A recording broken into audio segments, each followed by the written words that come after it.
আসসালামু আলাইকুম। আমাদের আজকের অনলাইন ক্লাসে সবাইকে স্বাগতম। আজকের পর থেকে আমরা একটু দ্রুত আগাবো, যে আসলে অবাঞ্ছিত কথা আমরা কম বলে আমরা পড়াশোনা একটু বেশি করব। তো সেক্ষেত্রে আমরা গত ক্লাসে অলরেডি আদর্শ গ্যাস ও গ্যাসের গতিতত্ত্ব স্টার্ট করছিলাম। গত ক্লাসে লোডশেডিংয়ের কারণে আসলে ক্লাসটা খুব বেশি কিছু পড়ানো হয়নি, অল্প কিছু পড়ানো হয়েছে। আজকে আমরা মেইনলি বয়েল, সার্লস এবং রেনো তিনোটা সূত্রই শেষ করব। তো একটু আমরা খেয়াল করি। প্রথমে আমরা শর্ট রিভিউ দিব হচ্ছে গত ক্লাসের। প্রথমে আমরা সবাই জয়েন করতে করতে শর্ট রিভিউ দিব লেকচার 1-এর। হ্যাঁ, এখন থেকে প্রতিদিন এরকম হবে যে আমরা এই যেমন আজকের ক্লাসের শর্ট রিভিউ পরের ক্লাসে শুরুতে আমি দিয়ে দিব। তাহলে শর্ট রিভিউ অফ লেকচার 1। তো আমি একটু সংক্ষেপে কথা বলি, যারা জয়েন করবে তারা অনেকে হয়তো জয়েন করতে একটু লেট হতে পারে, এর মধ্যে আমরা এটা শর্ট রিভিউ দিয়ে দিই। তবে তার আগে তোমরা একটু আমাকে কনফার্ম করো আমার সাউন্ড এবং ভিডিও ক্লিয়ার কিনা। আমার সাউন্ড এবং ভিডিও ক্লিয়ার কিনা যারা জয়েন করছো তারা একটু আমাকে কনফার্ম করো। যারা জয়েন করছো তারা আমাকে এই জিনিসটা কনফার্ম করো, আমার সাউন্ড এবং ভিডিও সব কিছু ক্লিয়ার কিনা। আমার সাউন্ড এবং ভিডিও সব কিছু ক্লিয়ার কিনা। যারা জয়েন করছো তারা একটু আমাকে কনফার্ম করো। সাউন্ড এবং ভিডিও ক্লিয়ার কিনা একটু কনফার্ম করি প্লিজ।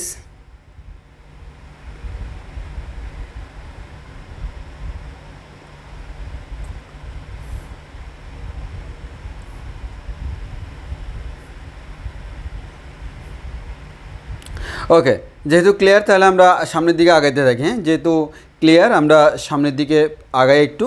তো সবাই একটু খেয়াল করে দেখো, আমি সংক্ষেপে ক্লাসের জিনিসগুলো বলবো। প্রথমত আসলে আমরা দেখবো ভাই, আমরা আদর্শ গ্যাসের কথা বলবো।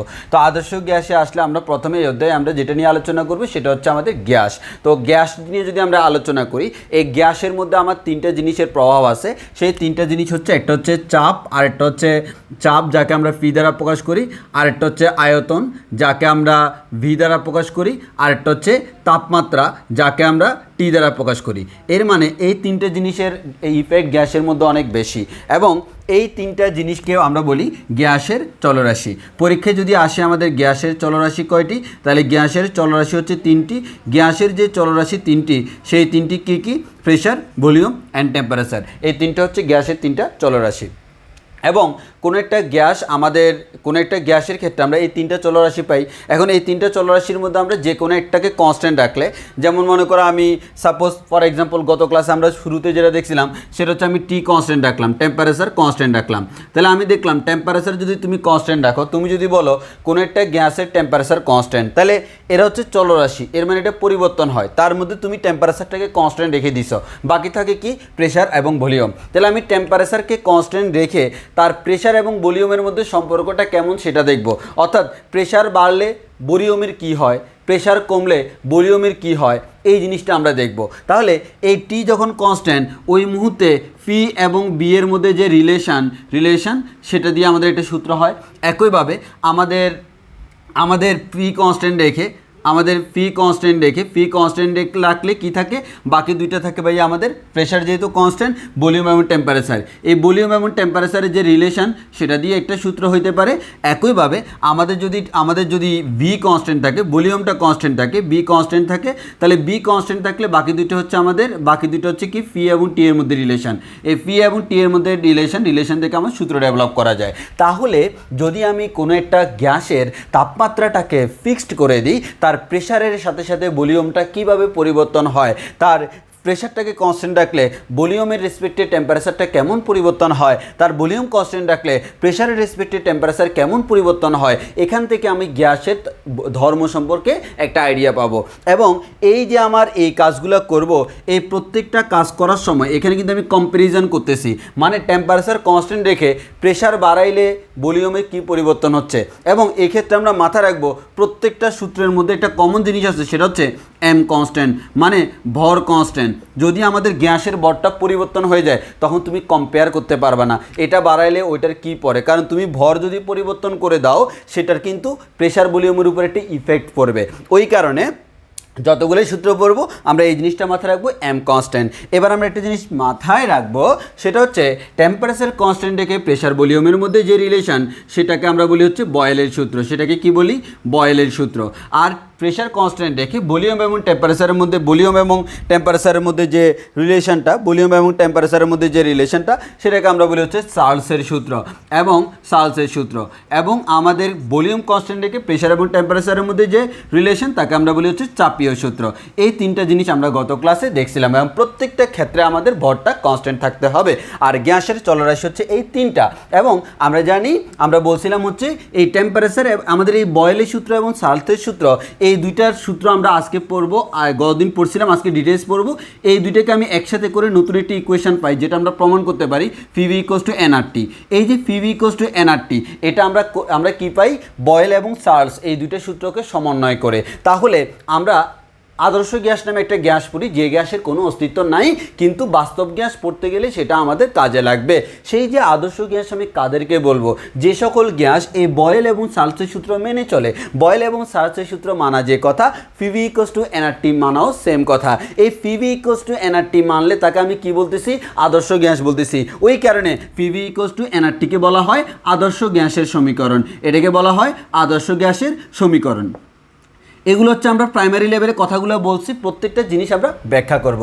তো আমরা এখান থেকে এদের মধ্যে একটা এই যে বলছি যে তিনটা সূত্র পাবো। এখন প্রত্যেকটা সূত্র, বয়েলের সূত্র, চার্লসের সূত্র, চাপীয় সূত্র, প্রত্যেকটা আমাকে পড়তে হবে। এই প্রত্যেকটা পড়তে গিয়ে আমি যখন বয়েলের সূত্রে গেছিলাম, বয়েলের সূত্রে আমরা দেখছিলাম টেম্পারেচার কনস্ট্যান্ট রাখলে প্রেশার এবং ভলিউম পরস্পর ব্যস্তানুপাতিক। অর্থাৎ প্রেশার বাড়াইলে ভলিউম কমে যায়, প্রেশার কমলে ভলিউম বেড়ে যায়। ফর এক্সাম্পল, আমি কোনো একটা বস্তুর মধ্যে বেশি প্রেশার ক্রিয়েট করলাম, যেমন ফর এক্সাম্পল ভাইয়া আমার এখানে একটা বস্তু আছে, এই বস্তুর মধ্যে দেখা যাচ্ছে আমার বর্তমানে এটা হচ্ছে তার ভলিউম। এখন আমি যদি চারদিক থেকে তার উপর প্রেশার ক্রিয়েট করি, এই যে আমার প্রেশার ক্রিয়েট করার কারণে এটা আমার সংকুচিত হয়ে যাবে, স্বাভাবিক হিসাব নিকাশ। তাহলে এই যে এটার আগে ভলিউম বেশি ছিল, এখন ভলিউম কমে গেল। এই ভলিউম কমানোর জন্য আমি প্রেশারটা কি করছি? বাড়াইছি। তাহলে আমি যখন প্রেশার বাড়াইলাম, ভলিউম তখন কমে গেল। আবার এই জায়গার মধ্যে প্রেশারটা কমাই দিলে ভলিউম বেড়ে যাবে। এর মানে প্রেশার এবং ভলিউম পরস্পর ব্যস্তানুপাতিক, যাকে আমরা বলি হচ্ছে বয়েলের সূত্র। এবং এক্ষেত্রে আমরা একটা কথা বলছিলাম, বেলুন ফুলানোর ক্ষেত্রে আমি যত বেশি প্রেশার দিচ্ছি, ভলিউম তো আমার কমতেছে না, উল্টা বাড়তেছে। তাহলে সেক্ষেত্রে মনে হচ্ছে বয়েলের সূত্র লঙ্ঘন হয়। আসলে আমাদের বয়েলের সূত্র লঙ্ঘন হওয়ার কোনো কারণ নয়, কারণ সেখানে বয়েলের সূত্র অ্যাপ্লাই করারই কোনো যোগ্যতা নাই। কেন? কারণ হচ্ছে সেক্ষেত্রে ভর কনস্ট্যান্ট থাকে না। সো যে শর্তগুলো আছে, শর্তগুলো মেনটেন না করলে তুমি সূত্র অ্যাপ্লাই করতে পারবে না। হোপফুলি তোমার এতটুকু কনসেপ্ট ক্লিয়ার। এবার আমরা বয়েলের সূত্রে বিস্তারিত যাব। আগে বলো এতটুকুর মধ্যে কারো কোনো কোয়েশ্চেন আছে কিনা, এটা আমাদের গত ক্লাসের কথা। বলো এতটুকুর মধ্যে আমাদের কারো কোনো কোয়েশ্চেন আছে কিনা। আমি সংক্ষেপে গত ক্লাসে আমরা যা পড়ছিলাম সেটা আমি সংক্ষেপে তোমাদেরকে বলে দিলাম। লাস্ট ক্লাসে আমরা কী পড়ছিলাম।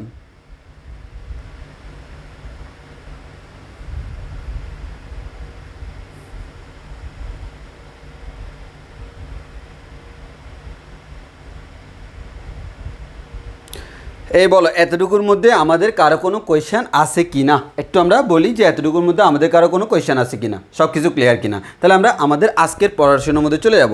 আজকের পড়াশোনা প্রথমে আমরা বয়েলের সূত্রটা একেবারে ভালোভাবে ডিসকাস করব। প্রথমে আমরা বয়েলের সূত্রটা ডিসকাস করব, এরপর হচ্ছে পরেরটা।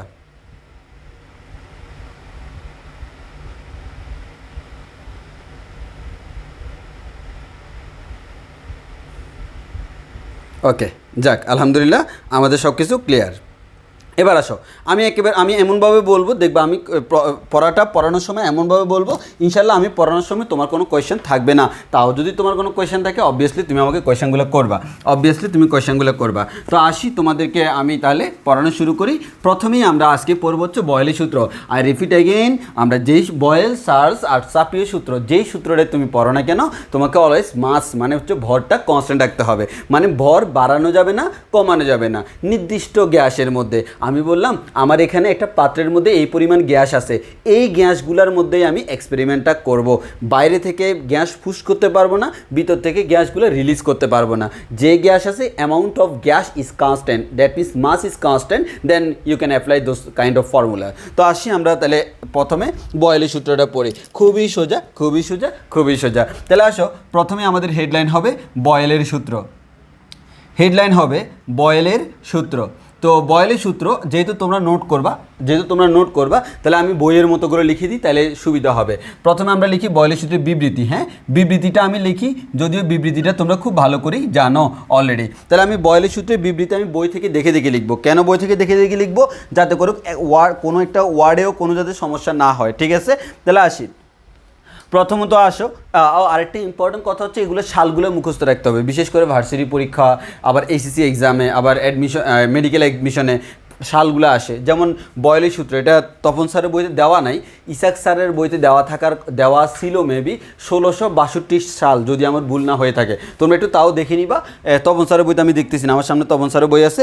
আমি যতদূর জানি, আমার হালকা মনে আছে আমি পড়ছিলাম 1662 এরকম কিছু হবে। তো তোমরা তাও একটু ভেরিফাই করে নিবে কোনটা কত সালে, তাও আমি তোমাদেরকে কনফার্ম হয়ে বলে দিব নেক্সট ক্লাসে। তো আসি বয়েলের সূত্রের বিবৃতি আমি বই থেকে দেখে লিখতেছি। কোনো নির্দিষ্ট ভরের গ্যাসের তোমরা নোট করার সময় আমার সাথে নোট করে ফেলতে পারো, যাতে করে এক ক্লাস দুইবার করা না লাগে। কোনো নির্দিষ্ট ভরের গ্যাসের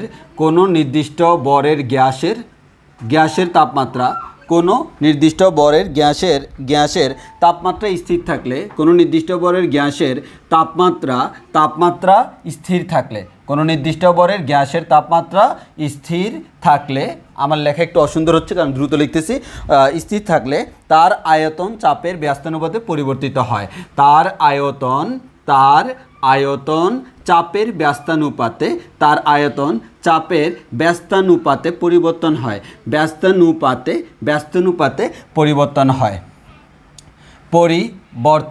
হয়। তাহলে আমরা এটা দেখলাম যে আমাদের কোনো নির্দিষ্ট ভরের গ্যাসের তাপমাত্রা স্থির থাকলে। তাহলে দেখো এখানে তোমাকে একটু সুন্দর করে আন্ডারলাইন করে নিতে হবে। তোমরা সুন্দর করে আন্ডারলাইন করে লাগবে এই জায়গায় কোনো নির্দিষ্ট ভরের। তাহলে এটা হচ্ছে একটা আন্ডারলাইন করব। কেন আমরা এই জায়গায় সবচেয়ে ভুল করি যে নির্দিষ্ট ভর নির্দিষ্ট হতে হবে।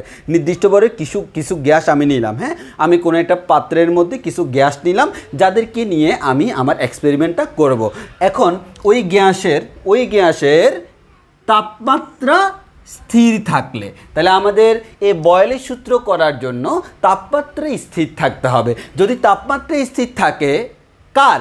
ওই গ্যাসের। যেমন ফর এক্সাম্পল ভাইয়া, আমরা এরকম একটা পিস্টন নিলাম, মনে করে আমরা একটা পাত্র নিলাম। ওকে, তাহলে আমরা এরকম একটা ভাইয়া পাত্র নিলাম। এই পাত্রের মধ্যে ভাইয়া আমরা এমন অবস্থা করলাম, এই একটা পিস্টন রাখলাম, এটাকে আপ ডাউন করে আনা নেওয়া করব। তাহলে দেখো এই যে ভাইয়া এই জায়গায় আমার নির্দিষ্ট ভরের কিছু গ্যাস আছে। তাহলে আমার নির্দিষ্ট ভরের কিছু গ্যাস আছে, তাহলে আমার যেই পরিমাণ ভরের গ্যাস আছে, গ্যাসের ভর হচ্ছে m। এবং ভাইয়া এই জায়গায় যে গ্যাসগুলো আছে, এই গ্যাসগুলোর যে টেম্পারেচার, তাপমাত্রা, সেটা হচ্ছে আমাদের T। তাহলে আমি কি বললাম? ভাইয়া আমাদের এখানে যে গ্যাসগুলো আছে, ভাইয়ারা আপুর আবার রাগ করবে, ভাইয়া আপু সবার জন্য বলিতেছি আমি একটা কথা, মনোযোগ দিয়ে শুনতে হবে এই জিনিসটা। সেটা হচ্ছে গ্যাসের ভর কনস্ট্যান্ট কোন গ্যাস, যাদেরকে আমি পরীক্ষা করব। তাহলে সব সময় সেম জিনিস, এই একটা পাত্রের মধ্যে নির্দিষ্ট পরিমাণ গ্যাস রাখলাম, এই এম্বরের গ্যাস আমার এই পাত্রের মধ্যে আছে, এবং এই যে গ্যাসগুলা একটা নির্দিষ্ট তাপমাত্রা টিতে আছে, তাপমাত্রার কোনো পরিবর্তন হচ্ছে না। ওকে, এবার আমি যে কাজটা করলাম, আমি গ্যাসগুলোর মধ্যে একটা ভালো করে খেয়াল করো, প্রাথমিক অবস্থায় পিস্টনটা যখন এখানে আসে, এই গ্যাসগুলোর উপর P1 পরিমাণ প্রেসার পড়তেছে, এবং এই গ্যাসগুলোর ওই মুহূর্তে আয়তনটা হচ্ছে V1। এখন আমি কি করলাম, এই প্রেশার P1 জায়গায় আরও বাড়াই দিলাম, বাড়াই দেওয়ার কারণে বর্তমানে প্রেশার আমি দিলাম হচ্ছে P2। যখন আমি প্রেশার P2 দিলাম, এটা আমার মনে করো গ্যাসগুলোকে সংকুচিত করছে। একটু খেয়াল করে দেখো, আমি প্রেশার কমাই দিলাম, আমি প্রেশার বাড়াই দিলাম, তাহলে আমার এখানে আমার পিস্টনে একটা প্রেশার ছিল, ওকে নো প্রবলেম। এখন আমি প্রেশার আরও বাড়াই দিলাম, প্রেশার যখন আরও বাড়াই দিলাম, পিস্টনটা নিচে নেমে আসলো। দেখো পিস্টনটা নিচে নেমে আসার কারণে গ্যাস কি বের হয়ে গেছে? না ভাইয়া, গ্যাস যেগুলা ছিল তারা সংকুচিত হয়ে গেছে, গ্যাসের কণা এখান থেকে বের হয়ে যায়নি, গ্যাসের কণাগুলো সংকুচিত হয়ে গেছে। এর মানে ভর কিন্তু কনস্ট্যান্ট আছে। আর আমি তো আগেই বলে রাখছি টেম্পারেচার কনস্ট্যান্ট রাখতে হবে। তাহলে ভলিউম কি আগের মতো আছে? না। প্রেশার কি আগের মতো আছে? না। তাহলে আমি কি দেখলাম? আমি ভর কনস্ট্যান্ট রাখলাম, টেম্পারেচার কনস্ট্যান্ট রাখলাম। তার প্রাথমিক অবস্থায় একটা প্রেশার ছিল, শেষ অবস্থায় প্রাথমিক অবস্থায় একটা ভলিউম ছিল। প্রেশারটা যখন আমি বাড়িয়ে দিলাম, তার ভলিউমটা কমে গেল। ওই মুহূর্তে তার প্রেশারের মান হচ্ছে P2, তার প্রেশার হচ্ছে P2, ভলিউম হচ্ছে V2। এখানে একটু খেয়াল করে দেখো, আমি যদি তোমাকে কম্পেয়ার করি, P1 V1 হচ্ছে প্রাথমিক, এটা হচ্ছে আমার কোন অবস্থা? এটা হচ্ছে ভাইয়া প্রাথমিক অবস্থা, প্রাথমিক অবস্থা। আর P2 V2টা কি? আমাদের শেষ অবস্থা। তাহলে প্রাথমিক অবস্থায় প্রেশার যা ছিল, শেষ অবস্থায় প্রেশার বেড়ে গেছে না, মানে আমি প্রেশার বেশি দিচ্ছি না। তাহলে আমি বলতে পারি P1 এবং P2 এর মধ্যে রিলেশন বের করব, B1 আর B2 এর মধ্যে রিলেশন বের করব। তাহলে দেখো প্রাথমিক অবস্থায় প্রেশার যা ছিল, শেষ অবস্থায় প্রেশার আমি আরও বাড়াই দিছি, তাহলে প্রেশার বাড়াই দিছি।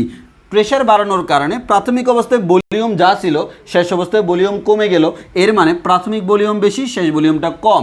তাহলে এক কথায় আমি অ্যাকচুয়ালি এখানে কি করছি? অ্যাকচুয়ালি আমি এখানে ফি বৃদ্ধি করছি।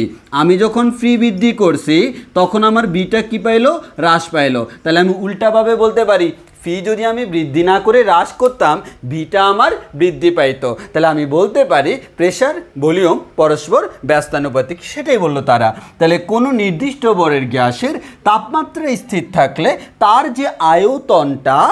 যে আয়তন সেটা চাপের ব্যস্তানুপাতে পরিবর্তন হয়। এর মানে কি? আয়তনটা চাপের উপর নির্ভর করে।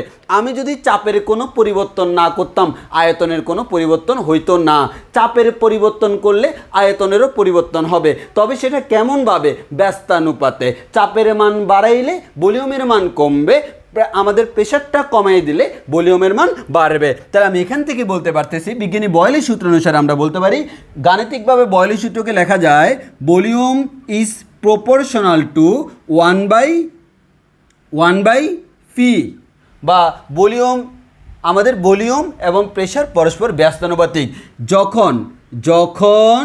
যখন এম কমা টি ধ্রুবক। খেয়াল করো, এমও ধ্রুবক, টিও ধ্রুবক। আমরা সবাই এই জিনিসটা খেয়াল করি না, যার কারণে পরীক্ষায় ভুল করি। ওই কারণে দেখবা আমি কালকের ক্লাস থেকে বারবার এটাই আমি ফোকাস করতেছি তোমাকে, এম এর মানটা, ভরের মানটা। সবাই খালি এটা টি নিয়ে টানাটানি করে, এম নিয়ে কারো কোনো মাথা ব্যথা নাই। কিন্তু এম নিয়ে তোমার মাথা ব্যথা থাকাটাই আমি চাই, কারণ পরীক্ষায় এই জায়গার জন্য আমাদের ভুল হয়ে যায়। তো আসো, তাহলে আমি দেখলাম ভলিউম এবং প্রেশার পরস্পর ব্যস্তানুপাতিক। এবার আসো তোমাকে আমি সুন্দর করে বলে দিই কি বলতেছি, দেখো।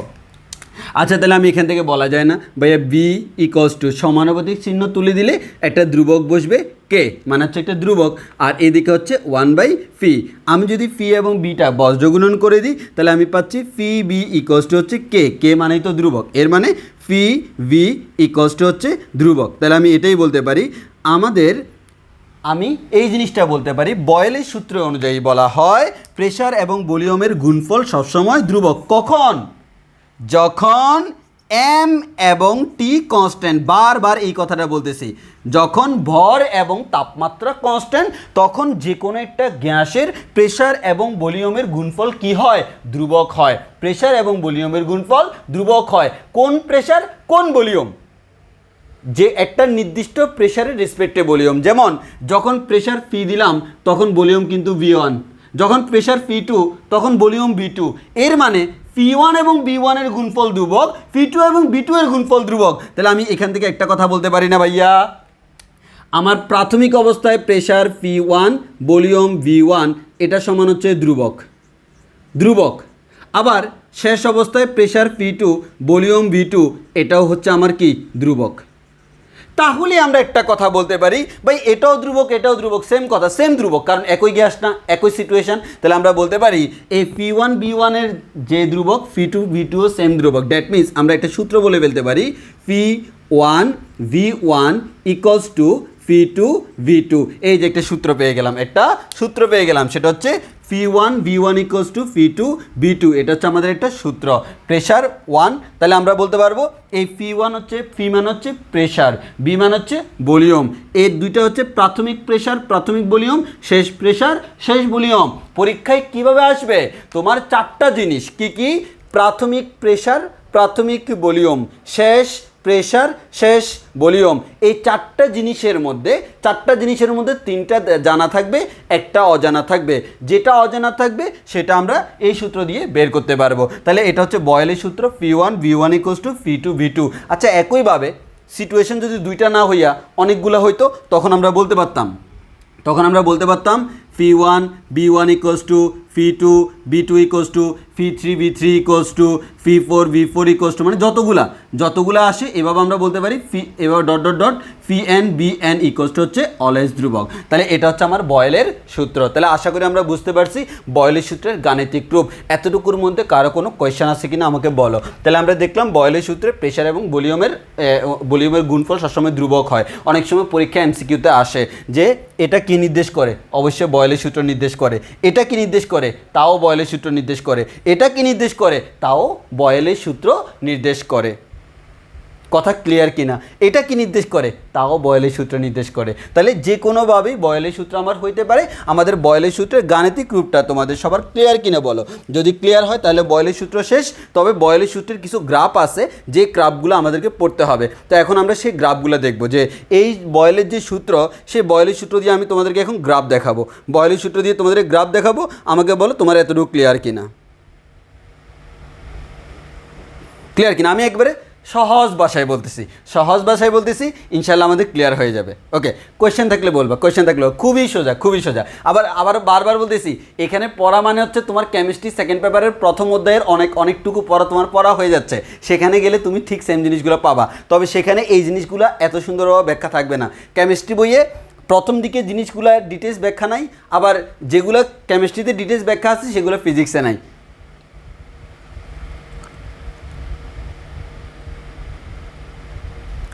স্নেহা ইসলাম ভাই এক্সাম্পল দিয়ে দেখালে আরও ক্লিয়ার হতো। আচ্ছা, যেহেতু তুমি এক্সাম্পল চাচ্ছ, আমরা একটা ম্যাথ করাই বলি, কী বলো? স্নেহা আমাদেরকে রিকোয়েস্ট করছে আমরা একটা ম্যাথই করাই ফেলি। হ্যাঁ, সে যেহেতু রিকোয়েস্ট করলো একটা ম্যাথ করাই ফেলি, তাহলে আশা করি কনসেপ্টটা আরও ক্লিয়ার হয়ে যাবে। আসো আমি একটা ম্যাথ করাই ফেলি। হ্যাঁ, আচ্ছা, তো স্নেহার কথা মতো আমি একটা ম্যাথ করাচ্ছি তোমাদেরকে এখন, যেহেতু মেয়েটা বলছে পরে আবার রাগ করবে। হ্যাঁ, আমরা ম্যাথ করাই ফেলি, পরে করা বলছিলাম আগেই করাই ফেলি। হ্যাঁ, তো দেখো এখানে একটা ম্যাথ আছে যেটা অলরেডি যশোর বোর্ড 2009 সালে আসছিল, বোর্ডের একটা ম্যাথ। হ্যাঁ, তো আমি প্রশ্নটা লিখি। একটি নির্দিষ্ট পরিমাণ শুষ্ক বায়ুকে, কোয়েশ্চেনটা দেখো, একটি নির্দিষ্ট পরিমাণ, আমি প্রশ্নটা লিখি, একটি নির্দিষ্ট পরিমাণ, আমরা পরে আরও প্রচুর ম্যাথ করাবো। একটি নির্দিষ্ট পরিমাণ শুষ্ক বায়ুকে, একটি নির্দিষ্ট পরিমাণ শুষ্ক বায়ুকে সমষ্ণ প্রক্রিয়ায় সংকুচিত করে সমষ্ণ প্রক্রিয়ায়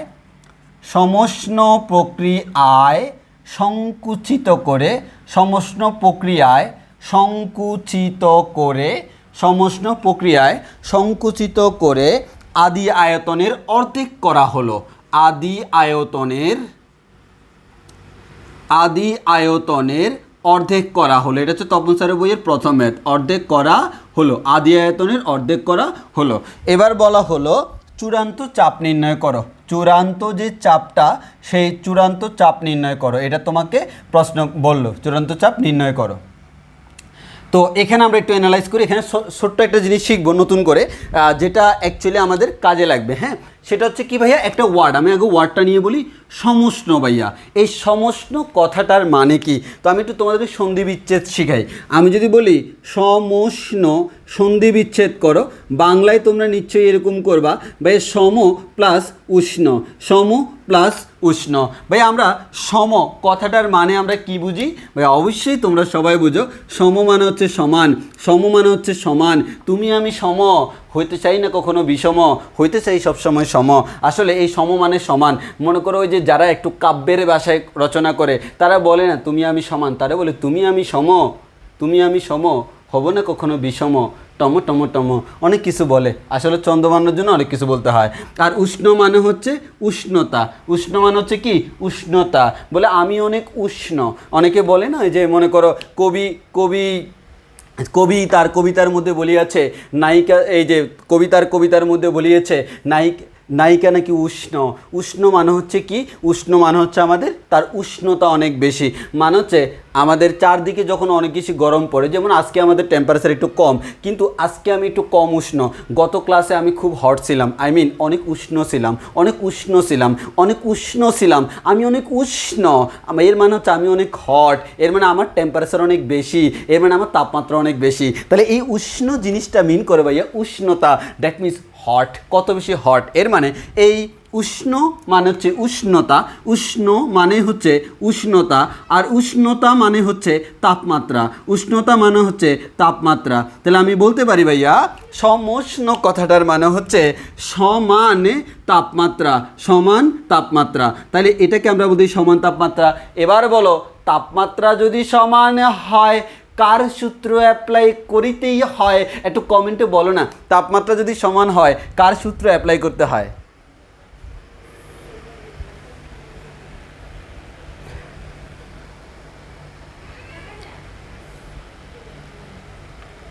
তাপমাত্রা যদি সমান হয় কার সূত্র অ্যাপ্লাই করতে হয়? অবশ্যই বয়েলের সূত্র। দ্যাট মিনস এই সমষ্ণ কথাটা দ্বারা মিন করতে হচ্ছে বয়েল।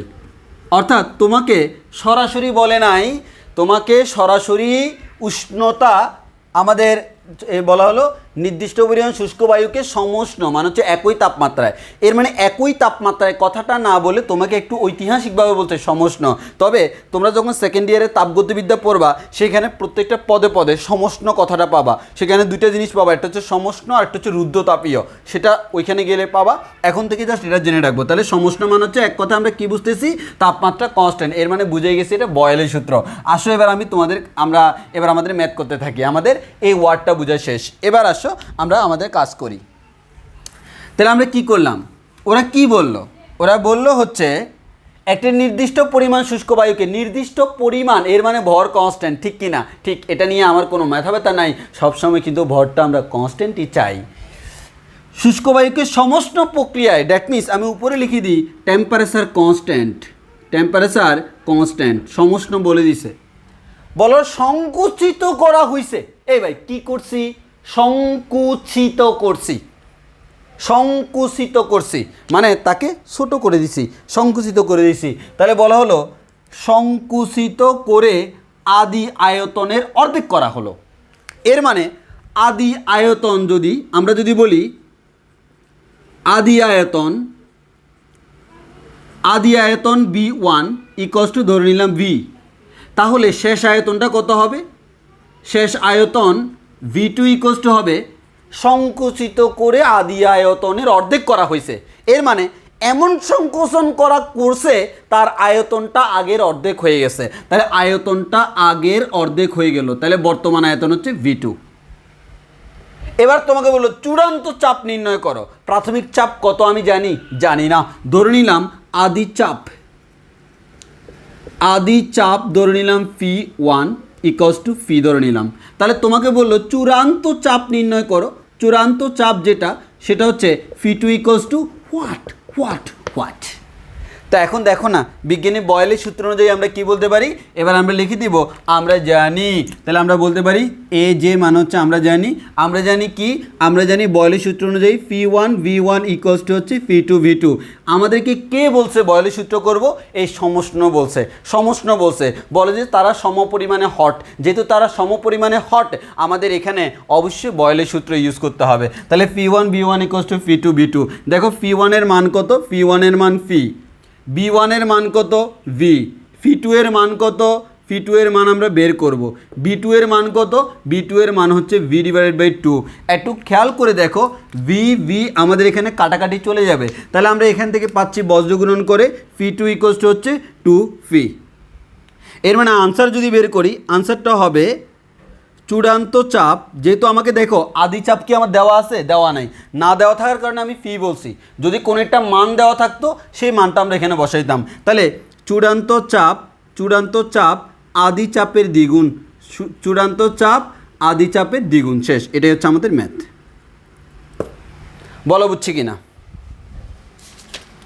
চূড়ান্ত চাপ আদি চাপের দ্বিগুণ, বলো বুঝছি কিনা।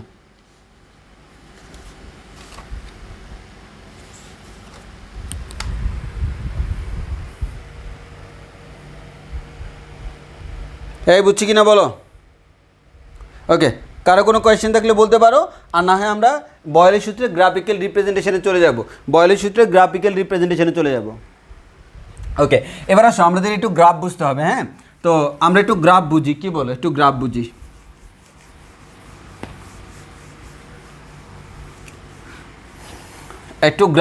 হ্যাঁ, গ্রাফ বুঝতে গেলে আমরা কয়েকটা গ্রাফ তোমাদেরকে, তিনটা গ্রাফ এখানে তিনটা গ্রাফ না, অ্যাকচুয়ালি আমরা 4টা গ্রাফ শেখাবো এখানে, তোমাদেরকে 4টা গ্রাফ শেখাবো। হ্যাঁ, কি 4টা গ্রাফ শেখাচ্ছি দেখো, আমি 4টা গ্রাফ শেখাচ্ছি হচ্ছে কি দেখো, প্রথমে আমি শেখাবো হচ্ছে y ইকুয়ালস টু হচ্ছে mx একটা গ্রাফ শেখাবো, এরপর তোমাকে y equals to mx plus c নামক একটা গ্রাফ শেখাবো, এরপর তোমাকে y ইকুয়ালস টু কনস্ট্যান্ট নামক একটা গ্রাফ শেখাবো, এরপর আমাদের xy ইকুয়ালস টু কনস্ট্যান্ট নামক একটা গ্রাফ শেখাবো। এই 4টা গ্রাফ আমার সব জায়গায় কাজে লাগবে, যদিও অ্যাজ এ স্টুডেন্ট অফ ইমু ভাইয়া তোমরা এগুলা আগে থেকে একটু করে জানার কথা, আর সরল লেখার মধ্যে তোমরা এগুলো পড়ছো, আর ফিজিক্সের বিভিন্ন অধ্যায়ের মধ্যে আমি বিভিন্ন কথা বলছিলাম। তো প্রথমত আমি আকবারিয়া বলে দিই, y ইকুয়ালস টু mxকে আমরা বলি মূল বিন্দুগামী সরল রেখা। তাহলে একটু ভালো করে খেয়াল করে দেখো, এটা যদি y অক্ষ হয়, এটা যদি x অক্ষ হয়, তাহলে আমাদের যদি কখনো আমরা এরকম দেখি, এটা x অক্ষ, এটা y অক্ষ, তাহলে এবার তোমাকে বলা হলো তোমার গ্রাফটা কেমন, তোমার গ্রাফটা হচ্ছে y ইকুয়ালস টু mx। তাহলে y ইকুয়ালস টু mx কোনো গ্রাফ মানে হচ্ছে কোনো কথা না বাড়াইয়া তুমি সরাসরি বলে দিবা y ইকুয়ালস টু mx মানে হচ্ছে এটা মূলবিন্দুগামী একটা সরল রেখা। এখন এই যে মূলবিন্দু মানে কি, এই মূলবিন্দুগামী কোন একটা সরল রেখা, এটা হচ্ছে y ইকুয়ালস টু mx। এখন সরল রেখাটা কত কোণে বাঁকা থাকবে সেটা তার ঢালের উপর ডিপেন্ড করে। এই এমটাকে আমরা বলি তার কি, এমটাকে আমরা বলি হচ্ছে তার ঢাল। আর তোমরা জানো ঢাল মানে হচ্ছে টেন থিটা, মান হচ্ছে লম্ববায়ু ভূমি। তাহলে আমরা এখান থেকে বলতে পারি y ইকুয়ালস টু mx। তাহলে আমরা y ইকুয়ালস টু mx আকারের কোনো কিছু দেখলে আমি বুঝে নিব সেটা হচ্ছে মূলবিন্দুগামী সরল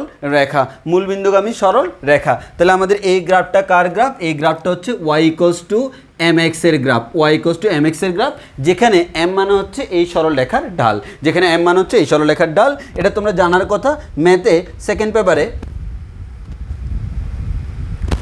তোমার ম্যাথ ফার্স্ট পেপারের সরল রেখার মধ্যে তোমাদেরকে অলরেডি মিরাজ এটা পড়াইছে।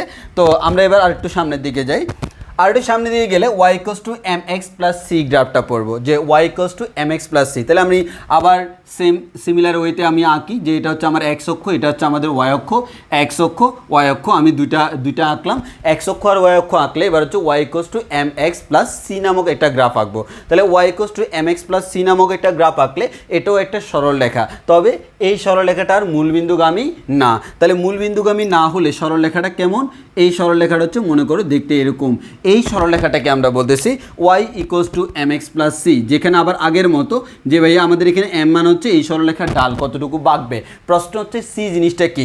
এই c মানে হচ্ছে এই সরলরেখাটা y অক্ষ থেকে কি পরিমাণ অংশ কর্তন করলো। এই সরলরেখা দেখো, এটা হচ্ছে মূলবিন্দু আর এটা হচ্ছে এই রেখাটা y অক্ষকে সেট করছে, এর মানে ওয়াই অক্ষ থেকে সরলরেখাটা যতটুকু অংশ কর্তন করলো তাকে আমরা বলি সি। সি যদি ধনাত্মক হয় উপরের দিকে কর্তন করবে, সি যদি ঋণাত্মক হয় নিচের দিকে কর্তন করবে, ইট ডাজেন্ট ম্যাটার। এবার আসো ভাইয়া আমরা যদি শিখি ওয়াই ইকুয়ালস টু কনস্ট্যান্ট একটা গ্রাফ, এই গ্রাফগুলো আমার সব জায়গায় কাজে লাগবে। ওয়াই ইকুয়ালস টু কনস্ট্যান্ট, এর মানে ওয়াইয়ের মান অলওয়েজ কনস্ট্যান্ট। তাহলে একটু খেয়াল করো ওয়াইয়ের মান কনস্ট্যান্ট মানে কি। দেখো তোমার যখন আমাদের এক্সের মান, দেখো ওয়াইয়ের মান কনস্ট্যান্ট মান হচ্ছে ওয়াইয়ের মান এক্সের উপর নির্ভর করে না। এক্সের মান যাই হোক ওয়াইয়ের মান অলওয়েজ একটা নির্দিষ্ট মান আছে। মনে করো সি এর মান হচ্ছে মনে করো এতটুকু, এক্সের মান আরও বাড়াও ওয়াইয়ের মান এতটুকু, এক্সের মান আরও বাড়াও ওয়াইয়ের মান এতটুকু, মানে এক্সের মান তোমার যাই থাকুক না কেন ওয়াইয়ের মানের কোনো পরিবর্তন হয় না। এটাকে আমরা বলি Y equals to constant graph. হ্যাঁ, তোমরা খুব ভালো করেই জানো। একইভাবে যদি এক্স ইকুয়ালস টু কনস্ট্যান্ট হয় তখন গ্রাফটা এরকম হয়, সেটা আমার দেখানোর কোনো প্রয়োজন নাই আশা করি এখানে। অ্যান্ড ফাইনালি আমরা আরেকটা দেখাবো, আগে এখানে লিখে দিই ওয়াই ইকুয়ালস টু কনস্ট্যান্ট। হ্যাঁ, এবার আসো ফাইনালি সবচেয়ে ইম্পর্টেন্ট গ্রাফ, সবচেয়ে ইম্পর্টেন্ট যে গ্রাফটা আমরা দেখব সেটা হচ্ছে এটা, যে X Y equals to constant. X Y equals to constant হলে গ্রাফটা কেমন হয় সেটা আমরা দেখব। দেখো আমরা যদি বলি ভাইয়া X Y equals to constant, এখান থেকে বলা যায় না X Y equals to constant মানে হচ্ছে Y equals to constant divided by X. Constant তো কনস্ট্যান্টই। এখন দেখো এক্সের মান আমি যত বাড়াবো, এক্সের মান যত বাড়াবো, এক্স যেহেতু হরে আছে, এক্সের মান বাড়াইলে ওয়াইয়ের মান কী হয়, কমে না। এক্সের মান বাড়াইলে ওয়াইয়ের মান কমে। এক্সের মান বাড়তে বাড়তে যদি অসীম হয়ে যায় ওয়াইয়ের মান তখন শূন্য হবে। একইভাবে আমি এটাকে এভাবেও লিখতে পারি না, X equals to constant divide by Y. তাহলে আমার ওয়াইয়ের মান যতই বাড়বে এক্সের মান তত কমবে। তাহলে একটা জিনিস দেখতেছি, এক্স এই কথাটার মানে হচ্ছে এক্স আর ওয়াই ব্যস্তানুপাতিক, ঠিক কিনা? এই কথাটার মানে হচ্ছে এক্স আর ওয়াই ব্যস্তানুপাতিক, একটা বাড়লে আরেকটা কমে। যদি কখনো তুমি এরকম দেখো মনে রাখবা এই গ্রাফটাকে আমরা বলবো আয়তাকার অধিবৃত্ত। এটাকে আমরা বলবো কি, আয়তাকার অধিবৃত্তের গ্রাফ, আয়তাকার অধিবৃত্তের গ্রাফ। এই আয়তাকার যে অধিবৃত্ত এটা দ্বারা কি মিন করে সেটা তুমি পাবা ম্যাথ সেকেন্ড পেপারের 6 নম্বর অধ্যায়ে পাবা। কনিক্স নামক একটা অধ্যায় আছে, সেই কনিক্সে পাবা। তাহলে আমার গ্রাফটা কেমন হয় আমি দেখি। দেখো গ্রাফটা আঁকার নিয়ম দেখো, এই যে খেয়াল করছো, একটা জিনিস খেয়াল করো গ্রাফটা কেমন হয়েছে। এই যে আমার দেখো এক্সের মান যত বাড়তেছে ওয়াইয়ের মান তত কমতেছে। আমি যদি বলি এই পজিশনে এক্সের মান যত ওয়াইয়ের মান এত, এক্সের মান আর একটু বাড়লো ওয়াইয়ের মান আর একটু কমলো, এক্সের মান আর একটু বাড়লো ওয়াইয়ের মান আর একটু কমলো, এভাবে। এবং এটা অসীম, অসীম তো আমরা বুঝি না, তো আমরা এখানে এটাকে এরকম সমান্তরাল করে দিব, এই যে সমান্তরাল, এরকম সমান্তরাল। তাহলে আজকে থেকে যত জায়গায় তুমি দেখবা X Y equals to constant, সাথে সাথে তোমার গ্রাফটা হবে দেখতে এরকম, তুমি চিন্তা করা লাগবে না। এখান থেকে দেখেই বুঝে যাচ্ছে এটা ব্যস্তানুপাতিক। কোথাও ব্যস্তানুপাতিক সম্পর্ক মানে হচ্ছে গ্রাফটা দেখতে এরকম হবে, একটা বাড়লে আরেকটা কমে, একটা কমলে আরেকটা বাড়ে, একটা বাড়লে আরেকটা কমে, একটা কমলে আরেকটা বাড়ে। বলো আমাদের এতটুকু কনসেপ্ট ক্লিয়ার কিনা, এতটুকু কনসেপ্ট আমাদের ক্লিয়ার কিনা বলো।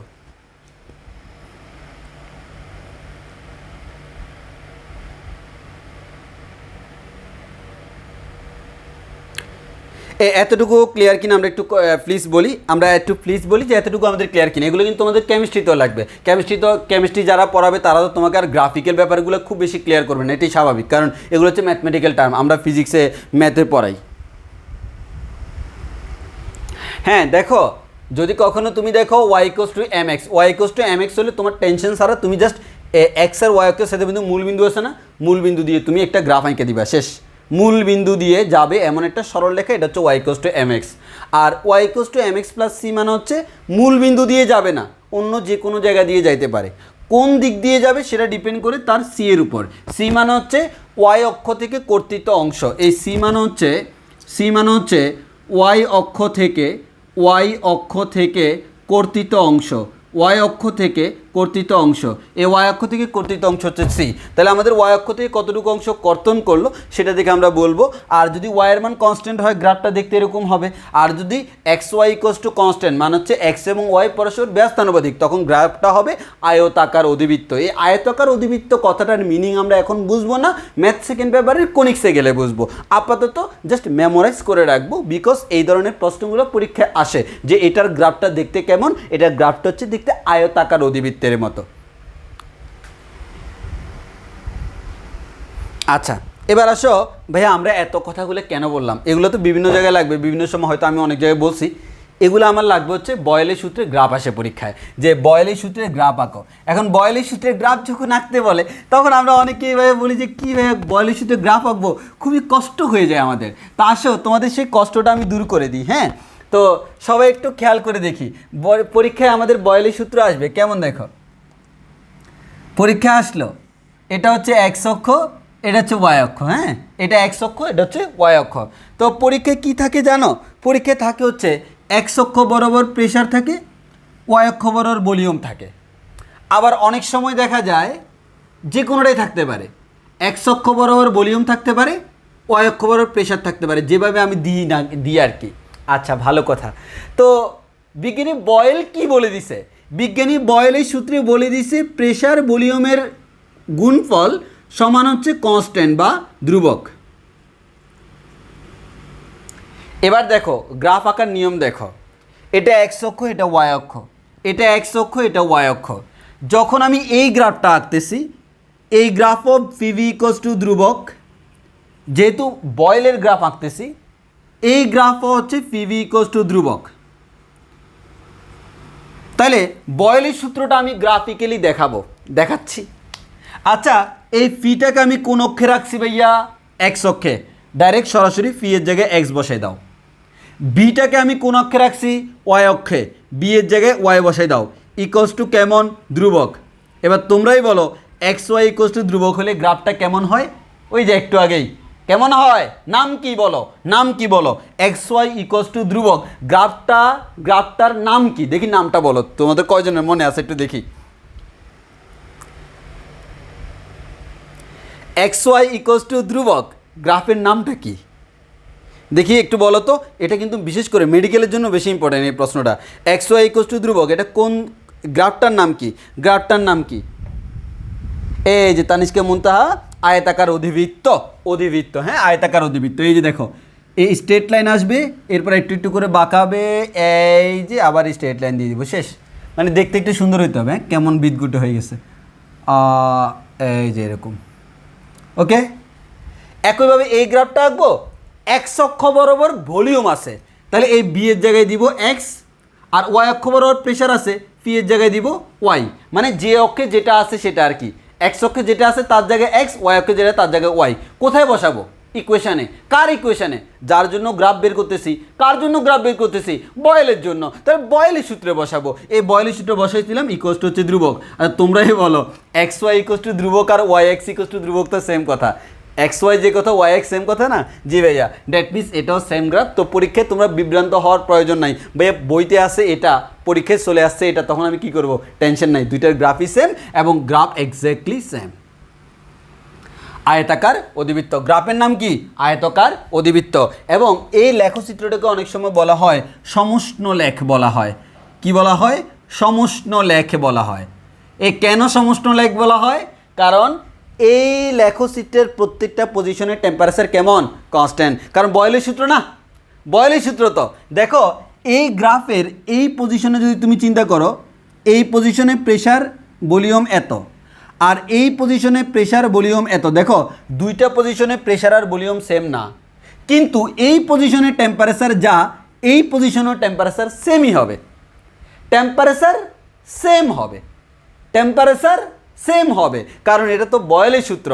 গ্রাফের মধ্যে প্রত্যেকটা পজিশনের টেম্পারেচার সেম। সমষ্ণ লেখচিত্র, প্রত্যেকটা পজিশনের টেম্পারেচার সেম, প্রত্যেকটা পজিশনের টেম্পারেচার সেম। এই প্রত্যেকটা পজিশনের টেম্পারেচার সেম থাকলে আমরা এটা বলতে পারি। এবার পরীক্ষায় তোমাকে প্রশ্ন বললো, হ্যাঁ, পরীক্ষায় প্রশ্ন করতে পারে যে তোমার এখানে একটা স্থানাঙ্ক দিয়ে দিল, যেমন এখানে একটা স্থানাঙ্ক দিয়ে দিল প্রেশার এত, ভলিউম এত, প্রেশার এত, ভলিউম এত। যে কোনো একটা আননোন থাকলো, এখান থেকে ম্যাথ দিতে পারে না? অবশ্যই দিতে পারে। তাহলে আমার মেইন কথা হচ্ছে এটাকে আমরা সমষ্ণ লেখ কেন বলি? সমষ্ণ লেখ কেন বলি? কারণ এটার তাপমাত্রা কনস্ট্যান্ট থাকে। আবার এটার আরেকটা নাম হচ্ছে আইসোথার্ম। আইসোথার্ম, আইসোথার্ম কেন বলা হয়? আইসো মানে হচ্ছে একই, আর থার্ম মানে হচ্ছে তাপমাত্রা। তাহলে তাপমাত্রা একই বিধে এটাকে, এই গ্রাফটাকে অনেক সময় আইসোথার্ম বলা হয়। সো এগুলো একটু জেনে রাখতে হবে। এই কথাগুলো তুমি ইসাক স্যারে বইতে পাবা, তপন স্যারে বইতে পাবা না, আমরা তো সব কিছু একসাথে পড়বো। তাহলে বলো এই দুইটা গ্রাফ আশা করি অবভিয়াসলি আমাদের সবার ক্লিয়ার। কি বলো? যাক, তাহলে এই দুইটা গ্রাফ ক্লিয়ার। যদি আমাদের এই দুইটা আসে ইনশাল্লাহ আমরা পারবো। এগুলো কিন্তু সবগুলো বয়েলের সূত্রে লেখচিত্র, আমরা বয়েলের সূত্র থেকে লেখচিত্রগুলো বাইর করতে চাই। তাহলে দুইটা লেখচিত্র পড়লাম। এবার আসো তোমাদেরকে বয়েলের সূত্র থেকে এবার আরও দুইটা লেখচিত্র দেখাই। আমি হচ্ছে নর্মালি যতগুলো লেখচিত্র হইতে পারে সবগুলো লেখচিত্র দেখাচ্ছি আর কি। হ্যাঁ, আরও দুইটা লেখচিত্র দেখাই। দেখো কি লেখচিত্র দেখাচ্ছে। এইদিকে প্রেশার রাখলাম আর এইদিকে হচ্ছে 1/ভলিউম। দেখো পরীক্ষায় ঝামেলা করতে পারে। এইদিকে দিছে প্রেশার, এইদিকে ভলিউম যদি দিত আগের মতো, বাট ভলিউম দেয় নাই, দিছে কি 1/v, দিছে কি 1/v। একইভাবে এইদিকে দিল মনে করো ভলিউম, এইদিকে দিল 1/p। একটা জিনিস খেয়াল করছো, আগের গ্রাফে এইদিকে পি ছিল, এইদিকে ভি ছিল, এখন 1/v। এইদিকে ভি, এইদিকে পি ছিল, এখন 1/p। প্রশ্ন হচ্ছে গ্রাফ এখন আমার কেমন হবে? দেখো, তুমি যেটাই বলো না কেন, বিজ্ঞানী বয়েলের সূত্র একটাই, সেটা হচ্ছে পিভি ইকুয়ালস টু হচ্ছে ধ্রুবক। বিজ্ঞানী বয়েলের সূত্র একটাই, সেটা হচ্ছে পিভি ইকুয়ালস টু ধ্রুবক। এই বয়েলের সূত্রটাকে আমার এখানে ইমপ্লিমেন্ট করতে হবে। আসো আমরা ইমপ্লিমেন্ট করি। কি করব? আমার কি কি লাগবে দেখো, এক্স অক্ষ বরাবর পি আছে, আর কি লাগবে, আরেকটা লাগবে হচ্ছে বি, না 1/v লাগবে। আচ্ছা, বিটা যদি এইদিকে বি হয়, ডান দিকে গেলে 1/v হয়ে যাবে না? তাহলে আমি এটাকে এভাবে লিখতে পারি না, পি ইকুয়ালস টু, এখানে তো ধ্রুবক আছে, ইন্টু 1/v, এমন না? একইভাবে এখানে লাগবে ভি 1/p, ভি তো আছে, ফিটাকে 1/p বানাইতে হলে ডান দিকে নিয়ে যাব, ধ্রুবক ইন্টু 1/p। এবার দেখো, এই গ্রাফ যদি আঁকতে হয়, পি আছে এক্স অক্ষে, তাহলে এই পি এর জায়গায় বসাবো এক্স ইকুয়ালস টু ধ্রুবক ইন্টু 1/vটাকে আমরা বলবো হচ্ছে ওয়াই। আচ্ছা বলো তো, এক্স ইকুয়ালস টু যদি ধ্রুবক ইন্টু ওয়াই হয়, তাহলে নিশ্চয়ই ওয়াই ইকুয়ালস টু বলা যাবে 1/ধ্রুবক ইন্টু এক্স। এক কথায় 1/ধ্রুবক থাকুক আর যাই থাকুক, এই পুরোটা দেখতে ধ্রুবক। কোনো একটা ধ্রুবক মনে করো 3 যদি ধ্রুবক হয়, 1/3টা তো ধ্রুবক। হ্যাঁ, এই জিনিসটাকে যদি আমি এম এর মতো কল্পনা করি, তাহলে কি হয়, Y equals to M X. এর মানে কেমন গ্রাফ? মূল বিন্দুগামী সরলরেখা। শেষ। এবার এখানে আসো, বি আছে এক্স অক্ষ বরাবর, এই জায়গায় এক্স বসাইলাম, ইকুয়ালস টু ধ্রুবক, সেম আমরা একটা ধ্রুবক দিলাম 1/p। এই 1/pটা কোন অক্ষ বরাবর? ওয়াই অক্ষ বরাবর। তাহলে আমরা এখান থেকে বলতে পারি এক্স ইকুয়ালস টু ধ্রুবক ইন্টু ওয়াই। তাহলে আমরা এখান থেকে বলতে পারি ওয়াই ইকুয়ালস টু হচ্ছে 1/ধ্রুবক ইন্টু এক্স। তো 1/ধ্রুবক, এই পুরোটা তো একটা ধ্রুবক, এটাকে আমরা এম চিন্তা করতে পারি। তাহলে আমরা বলতে পারি Y equals to M X, মানে মূলবিন্দুগামী সরলরেখা। তাহলে পরীক্ষায় আসলো বয়েলের গ্রাফের ক্ষেত্রে কোনটি সঠিক? যদি আমাদের এরকম হয়, এক্স অক্ষ বরাবর পি, ওয়াই অক্ষ বরাবর 1/v, এক্স অক্ষ বরাবর ভি, ওয়াই অক্ষ বরাবর 1/p, তখন গ্রাফটা হবে মূল বিন্দুগামী সরলরেখা। গ্রাফটা হবে কেমন? মূল বিন্দুগামী সরলরেখা। বুঝছি কিনা বলো? মূল বিন্দুগামী সরলরেখা হচ্ছে কেমন? মূল বিন্দুগামী সরলরেখা হচ্ছে, গ্রাফটা হচ্ছে তোমার মূল বিন্দুগামী সরলরেখা। তখন গ্রাফটা হচ্ছে মূল বিন্দুগামী সরলরেখা। শেষ। তাহলে আমাদের এই দুইটা গ্রাফ আসলে আমি সুন্দর করে লিখে দিতে পারবো, মূল বিন্দুগামী সরলরেখা। ওকে, অ্যান্ড লাস্ট ওয়ান, বাকি দুইটা গ্রাফ। এই দুইটা গ্রাফ আরো সোজা। কেমন দেখো, এই দুইটা গ্রাফ আরো সোজা। সেই দুইটা গ্রাফ কি দেখো, সেটা হচ্ছে কি, আমি ওয়াই অক্ষ রাখলাম, এক্স অক্ষ রাখলাম, এটা এক্স অক্ষ, এটা ওয়াই অক্ষ, সরি এক্স দিব না। ওকে, তো আমি কি দিচ্ছি দেখো, এইদিকে দিলাম প্রেশার, এদিকে দিলাম হচ্ছে আমাদের প্রেশার, হ্যাঁ, আর এদিকে দিলাম পিভি, এইদিকে দিলাম ভলিউম, এদিকে দিলাম পিভি। আমার বয়েলের সূত্রে বলা আছে পিভি ইকুয়ালস টু কেমন? ধ্রুবক। এই কথাটার মানে কি? এই কথাটার মানে হচ্ছে এই পিভিটা কোন অক্ষে আছে? ওয়াই অক্ষে। পিভিটা কোন অক্ষে আছে? ওয়াই অক্ষে। এর মানে ওয়াই ইকুয়ালস টু ধ্রুবক না? ধ্রুবক তো? জি ভাইয়া। তাহলে গ্রাফটা হবে দেখতে এরকম। শেষ। আর কিছু তাকানোর দরকার নাই, এক্স অক্ষ কী আছে সেটা কোনো ফ্যাক্ট না, কারণ বিজ্ঞানী বলেই দিছে তার সূত্র অনুযায়ী প্রেশার এবং ভলিউমের গুণফল সবসময় ধ্রুবক। তো এটা যদি আমাদের ফিভিটা ওয়াই অক্ষে থাকে সেটা অলওয়েজ ধ্রুবক। তুমি ভলিউম চেঞ্জ করো, ভলিউম চেঞ্জ করলে প্রেশারটাও চেঞ্জ হবে, তবে এমনভাবে চেঞ্জ হবে যাতে করে তাদের গুণফল ধ্রুবক হয়। প্রেশার চেঞ্জ করো, ভলিউম চেঞ্জ হবে, এমনভাবে চেঞ্জ হবে যাতে গুণফল ধ্রুবক হয়। তাহলে আমি বলতে পারি এটাও বয়েলের সূত্র, এটাও বয়েলের সূত্র। এই 6টা গ্রাফ আমাদেরকে শিখে রাখতে হবে। এখন আমরা এখানে হয়তো আমরা পড়ছি হচ্ছে এরকম, এই যে কী বলে, যেমন এদিকে পি রাখলাম, এদিকে বি রাখলাম, গ্রাফটা ছিল এরকম। তুমি যখন কেমিস্ট্রিতে যাবা তখন গ্রাফ পাবা হচ্ছে এরকম কয়েকটা।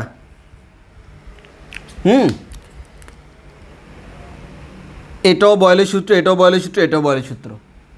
তবে এই গ্রাফের তাপমাত্রা কনস্ট্যান্ট পুরোটা পজিশনে, এটারও তাপমাত্রা কনস্ট্যান্ট, এটারও তাপমাত্রা কনস্ট্যান্ট। এখানে তাপমাত্রা T1, এখানে তাপমাত্রা T2, এখানে তাপমাত্রা T3।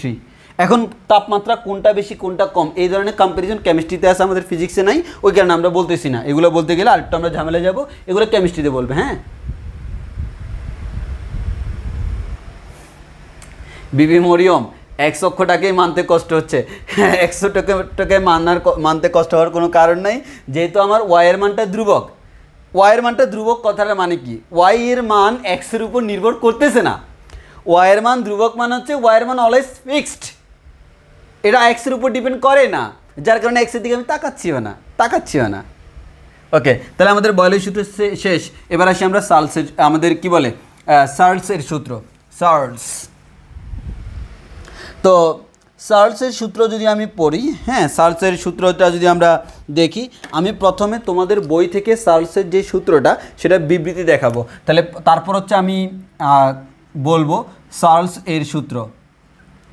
তো তোমাদেরকে প্রথমে আমি একটা কথা বলে রাখি, সার্লসের সূত্রটা যদি আমি বুঝি, হ্যাঁ, এরপর চাপীয় সূত্র আছে না ভাই, এক্স্যাক্টলি সেম কনসেপ্ট, হুবহু সেম কনসেপ্ট। এটা বুঝলে ওইটা 99% বোঝা হয়ে গেছে, মানে এটা বোঝা মানে পরেরটা 99% বোঝা হয়ে গেছে। তাহলে আসো আমরা চার্লসের সূত্রটা তোমাদেরকে বুঝাই দিই। তবে সার্লসের সূত্রে একটু করে ঝামেলা আছে, ঝামেলা না আসলে বেসিক আর কি। তো সার্লসের সূত্রের বিজ্ঞানী চার্লস যে সূত্রটা দিছিল, উনি সূত্রের একটা বিবৃতি দিছে, বিজ্ঞানী চার্লস তার সূত্রের একটা বিবৃতি দিছে। ওই বিবৃতিটা আমি সরাসরি বই থেকে লিখতেছি। হ্যাঁ, বই থেকে আমি দেখে লিখতেছি যে সার্লসের সূত্রের বিবৃতি, যাতে করে ওয়ার্ড বাই ওয়ার্ড সবগুলো পারফেক্ট থাকে। তাহলে আমি বই থেকে লিখি, তারপরে আমি তোমাদেরকে ওয়ার্ড বাই ওয়ার্ড বুঝিয়ে দিব। তাহলে স্থির চাপে, আচ্ছা তোমরা আমাকে বলো সার্লসের সূত্রে কে কনস্ট্যান্ট থাকবে একটু বলো। স্থির চাপে নির্দিষ্ট ভরের, আমি লিখতে থাকি স্থির চাপে কোনো নির্দিষ্ট ভরের, স্থির চাপে কোনো নির্দিষ্ট ভরের, স্থির চাপে কোনো নির্দিষ্ট ভরের গ্যাসের, স্থির চাপে কোনো নির্দিষ্ট ভরের গ্যাসের আয়তন, স্থির চাপে কোনো নির্দিষ্ট ভরের গ্যাসের আয়তন 0 ডিগ্রি সেলসিয়াস থেকে প্রতি ডিগ্রি সেলসিয়াস বৃদ্ধির জন্য 0 ডিগ্রি সেলসিয়াস থেকে প্রতি ডিগ্রি সেলসিয়াস থেকে প্রতি ডিগ্রি সেলসিয়াস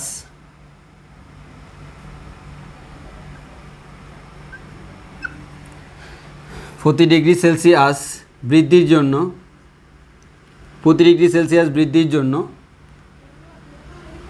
ডিগ্রি সেলসিয়াস থেকে প্রতি ডিগ্রি সেলসিয়াস তাপমাত্রা বৃদ্ধি বা হ্রাসের জন্য, একসাথে বলে দিছে, তাপমাত্রা বৃদ্ধি বা হ্রাসের জন্য, তাপমাত্রা বা বৃদ্ধি বা হ্রাসের জন্য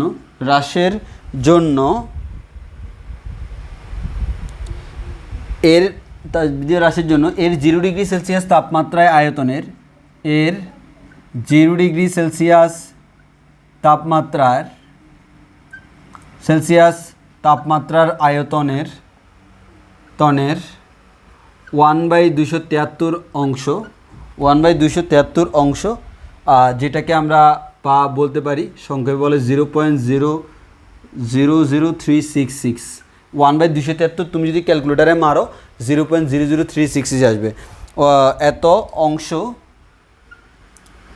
এত অংশ যথাক্রমে এত অংশ যথাক্রমে বৃদ্ধি বা হ্রাস পায়, এত অংশ যথাক্রমে বৃদ্ধি বা হ্রাস পায়।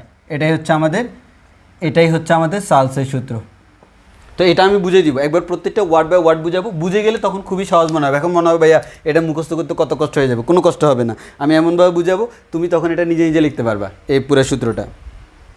তো আসো আমরা এই সূত্রটা খুব ভালো করে বোঝার ট্রাই করব। যদি আমরা সূত্রের বেসিকটা বুঝতে পারি তাহলে খুবই ইজি। হ্যাঁ, তবে তার আগে তোমাদেরকে আমি একটা কথা বলে রাখি। হ্যাঁ, আমরা গ্যাসের চলরাশি পড়ছি তিনটা, প্রেশার, ভলিউম, টেম্পারেচার।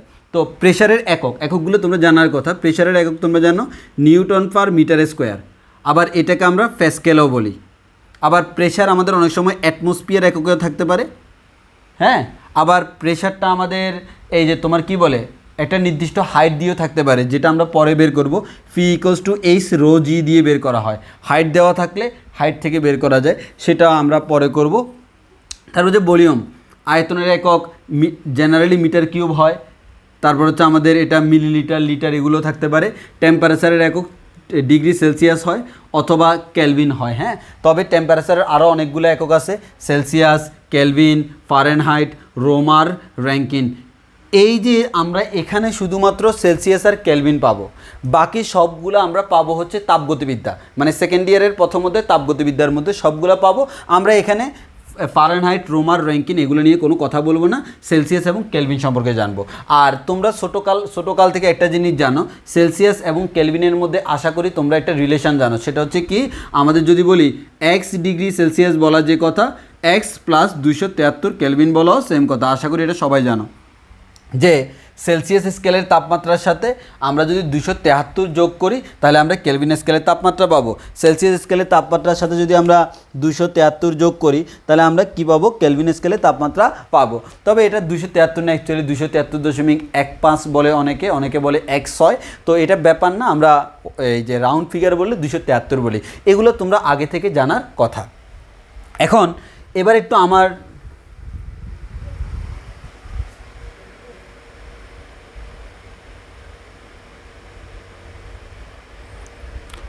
আচ্ছা, এবার একটু ভাই আমরা একটু দেখি। হ্যাঁ, এবার একটু আমি তোমাকে পুরো সূত্রটা একেবারে তোমাকে প্রত্যেকটা ওয়ার্ড বাই ওয়ার্ড বুঝাবো।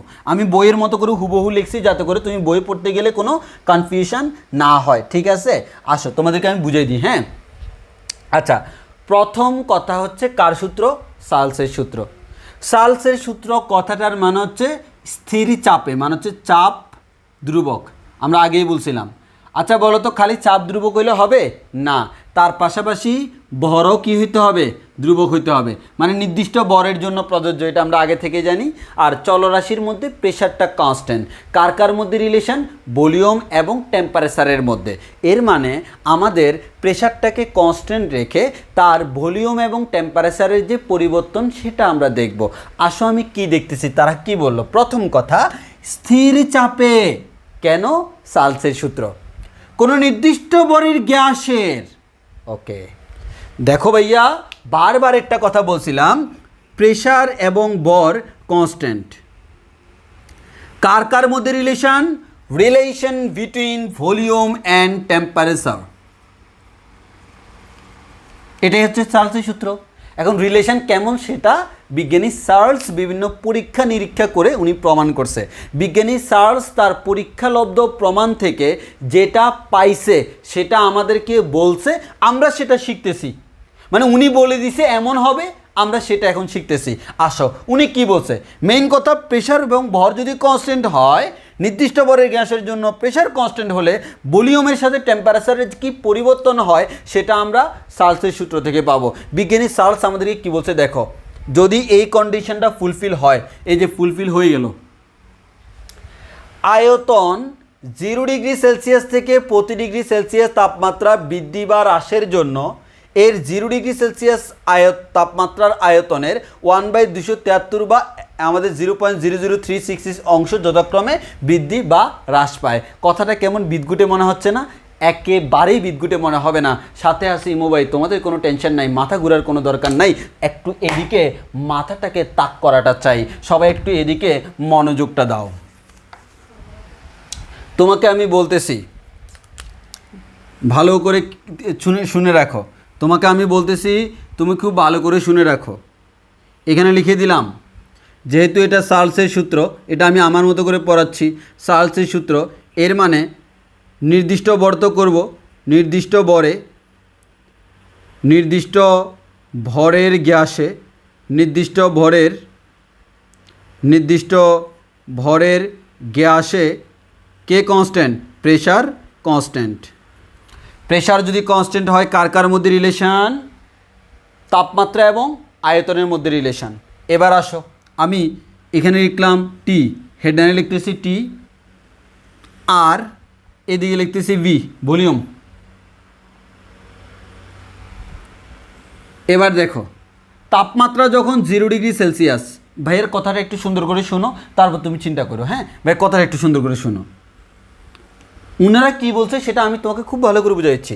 মনে করো তাপমাত্রা আমার 0 ডিগ্রি সেলসিয়াস। আচ্ছা, আমি একটা নির্দিষ্ট গ্যাস নিলাম, হ্যাঁ, নির্দিষ্ট ভরে গ্যাস নিলাম। আচ্ছা, 0 ডিগ্রি সেলসিয়াস তাপমাত্রা যখন, তুমি কি তার নিশ্চয়ই কোনো একটা আয়তন পাবা না?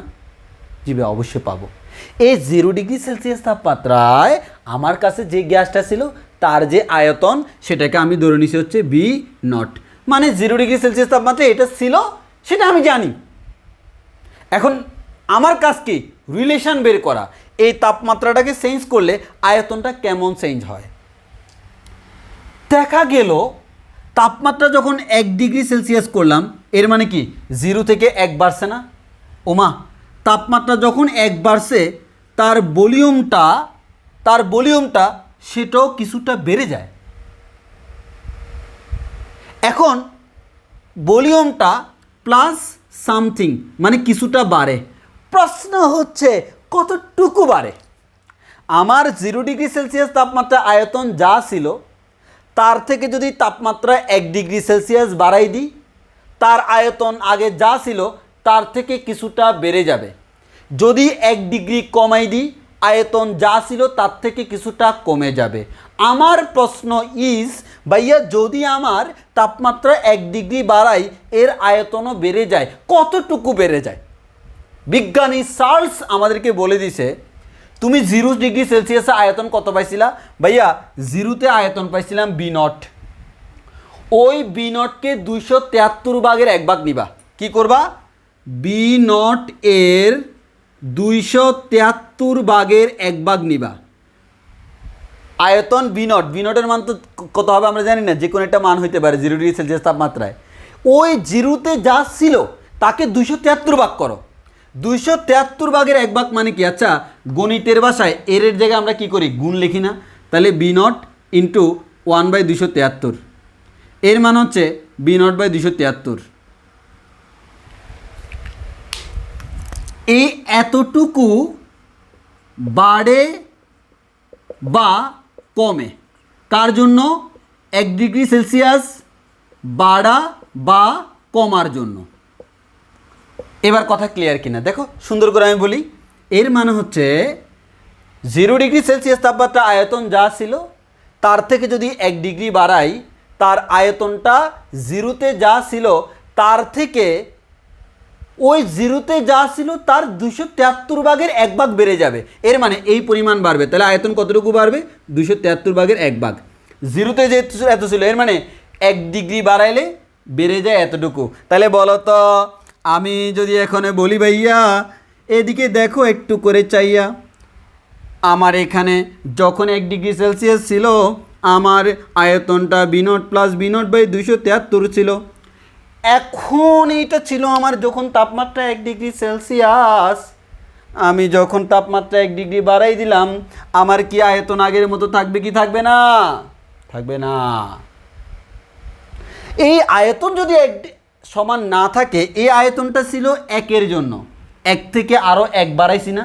প্রতি ডিগ্রি সেলসিয়াস বাড়াইলে আয়তন এই পরিমাণ বেড়ে যায়, প্রতি ডিগ্রি সেলসিয়াস কমাইলে আয়তন এই পরিমাণ কমে যায়। আমার আয়তন এই পরিমাণ বেড়ে হবে বি নট বাই 273। তাহলে আমি এটাকে খুব সুন্দর করে বলতে পারি ভাইয়া বি নট এ প্লাস 2 বি নট বাই 273 ভাইয়া। একইভাবে তুমি যদি বলো ভাইয়া 3 degree Celsius, simple V nought plus, একবারে সোজা সাপটা একটা নিয়ম শিখিয়ে দিই। যখন 2 ডিগ্রি তখন এখানে পাইছে 2 বি নট বাই 273, মান হচ্ছে বি নট বাই 273 করে 2 বার বাড়ছে, 3-এর জন্য 3 বার বাড়বে, এর মানে 3 বি নট ডিভাইড বাই 273। এবার আসো ওদের কথাটা তুমি একটু বিবেচনা করে দেখো কথাটা কেমন। দেখো আমার কাছে 0 ডিগ্রি সেলসিয়াস তাপমাত্রায় গ্যাস আছে, এই 0 ডিগ্রি সেলসিয়াস তাপমাত্রায় গ্যাসের একটা আয়তন আছে, সেই আয়তনটাকে আমি নাম দিলাম হচ্ছে ভি নট। এই বিনটটাকে আমি 273 ভাগের 1 ভাগ করলাম, এই বিনট থেকে 273 ভাগের 1 ভাগ নিলে আমি যেটা পাবো তাকে আমরা বলতেছি বিনট বাই 273। এই বিনট বাই 273 এই পরিমাণ আয়তন বাড়ে বা কমে কার জন্য? প্রতি ডিগ্রি সেলসিয়াসের জন্য। বাড়লে বাড়ে, কমলে কমে। 1 ডিগ্রি সেলসিয়াস তাপমাত্রা বাড়লে তার আয়তন এই পরিমাণ বেড়ে যায়, কমলে আয়তন এই পরিমাণ কমে যায়, বাড়লে এই পরিমাণ বেড়ে যায়, কমলে এই পরিমাণ কমে যায়। কোন পরিমাণ? 273 ভাগের 1 ভাগ। প্রকৃতপক্ষে এই মানটা অনলি 273 না, এটা 273.15 বা 16 অনেকে বলে। তাহলে এবার আসো তাদের ডেফিনেশনটা আমি তোমাকে বুঝাই, তারপর তুমি আমাকে কোয়েশ্চেন করবা, কোনো সমস্যা নেই, প্রয়োজন 10 বার বুঝাবো। স্থির চাপে সালসের সূত্র, নির্দিষ্ট ভরের গ্যাসে করে ফেললাম। এবার দেখো গ্যাসের আয়তন 0 ডিগ্রি সেলসিয়াস থেকে প্রতি ডিগ্রি সেলসিয়াস তাপমাত্রা বৃদ্ধি বা হ্রাসের জন্য ওই 0 ডিগ্রি সেলসিয়াস তাপমাত্রার আয়তনের 1/273 অংশ যথাক্রমে বৃদ্ধি বা হ্রাস পায়। এর মানে 0 ডিগ্রি সেলসিয়াস থেকে প্রতি ডিগ্রি সেলসিয়াস তাপমাত্রা বৃদ্ধি করলে 0 ডিগ্রিতে আয়তন যা ছিল তার 273 ভাগের 1 ভাগ বৃদ্ধি পায়, আর হ্রাস করলে হ্রাস পায়। এটাকে সালসের সূত্র বলা যায়। এবারে বলো লাইনটা আমরা বুঝছি কিনা, লাইনটা বুঝছি কিনা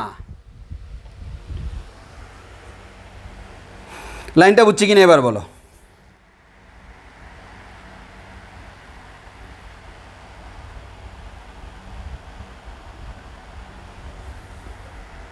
লাইনটা বুঝছি কিনা দেখো, এগুলো কিন্তু কেমিস্ট্রির পড়া হয়ে যাচ্ছে, কেমিস্ট্রিরও অনেক কিছু তোমাদের পড়া হয়ে যাচ্ছে। আর আমরা কিন্তু এটা না বুঝলে এর পরেরটা বুঝবো না। তুমি কোয়েশ্চেন করতে আমার এতদিন পর্যন্ত যেহেতু আমার সিন্স হয়, আশা করি কোয়েশ্চেন করতে কোনো আপত্তি নেই, বুঝো না আবার বুঝাবো, কোনো সমস্যা নেই, আলহামদুলিল্লাহ সবাই বুঝছি। এই কথাটা আমরা অনেকে বুঝতে একটু কষ্ট হয়ে যায়, হ্যাঁ, তা আমি বুঝিয়ে দিলাম, যাক আলহামদুলিল্লাহ। হ্যাঁ, তাহলে সিম্পল কথা কি, এবার দেখো, এবার কি তোমার মুখস্থ করা লাগবে? দেখো আমি তোমার মুখস্থ বলতেছি, এটা কার সূত্র? সালসের সূত্র। এর মানে চাপটা নিশ্চয়ই কনস্ট্যান্ট। এই যদি গ্যাসের ভরগুলো চেঞ্জ করে দিই তাইলে তো হবে না। তাহলে স্থির চাপে নির্দিষ্ট ভরের গ্যাসের জন্য তার আয়তন 0 ডিগ্রি সেলসিয়াস থেকে প্রতি ডিগ্রি সেলসিয়াস বৃদ্ধি বা হ্রাসের জন্য বৃদ্ধি বা হ্রাস পায় কতটুকু? 0 ডিগ্রি সেলসিয়াস আয়তনের 273 ভাগের 1 ভাগ বৃদ্ধি বা হ্রাস পায়। শেষ। এর মানে আমি বুঝলাম আয়তন এবং অর্থাৎ তাপমাত্রা বাড়লে আয়তন বাড়ে, তাপমাত্রা কমলে আয়তন কমে। তবে কিভাবে বাড়ে বা কতটুকু বাড়ে বা কতটুকু কমে সেটা আমরা এখানে দেখলাম। এই কথা ক্লিয়ার কিনা আগে বলো, আমরা এই জিনিসটা বুঝছি কিনা, এই জিনিসটা বুঝছি কিনা।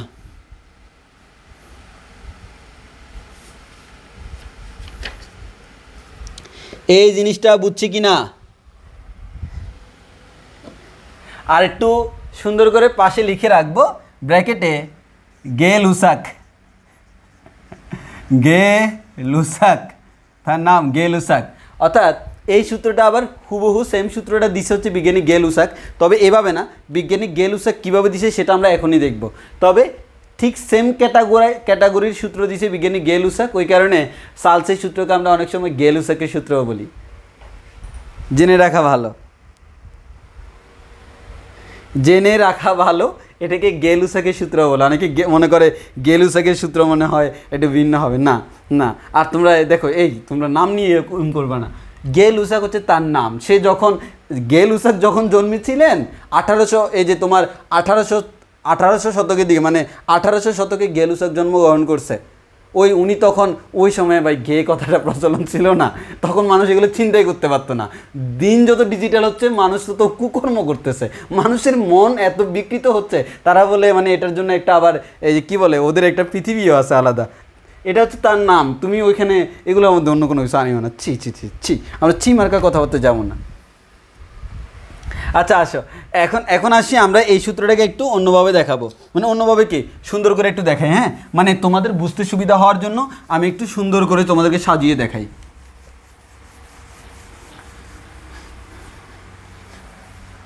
আগে বলো, এতটুকুর মধ্যে আমাদের কারো কোনো প্রশ্ন আছে কি না?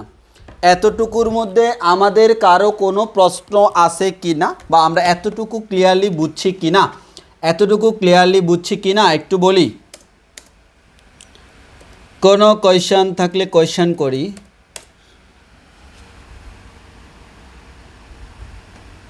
আবার গোল করে রাখি, সেটা হচ্ছে সবাই একটু মিস করে ক্লাসটা করলে বেটার হয়।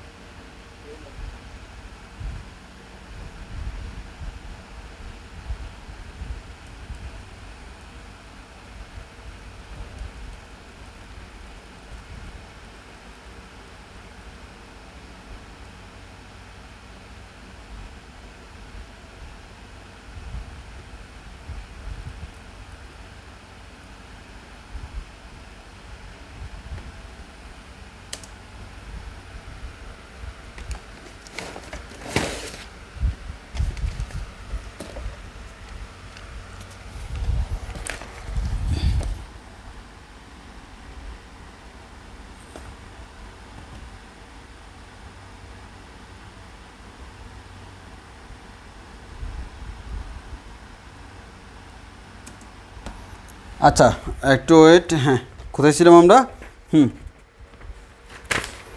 একটু বুঝছি কি না? ওকে, এবার আসো।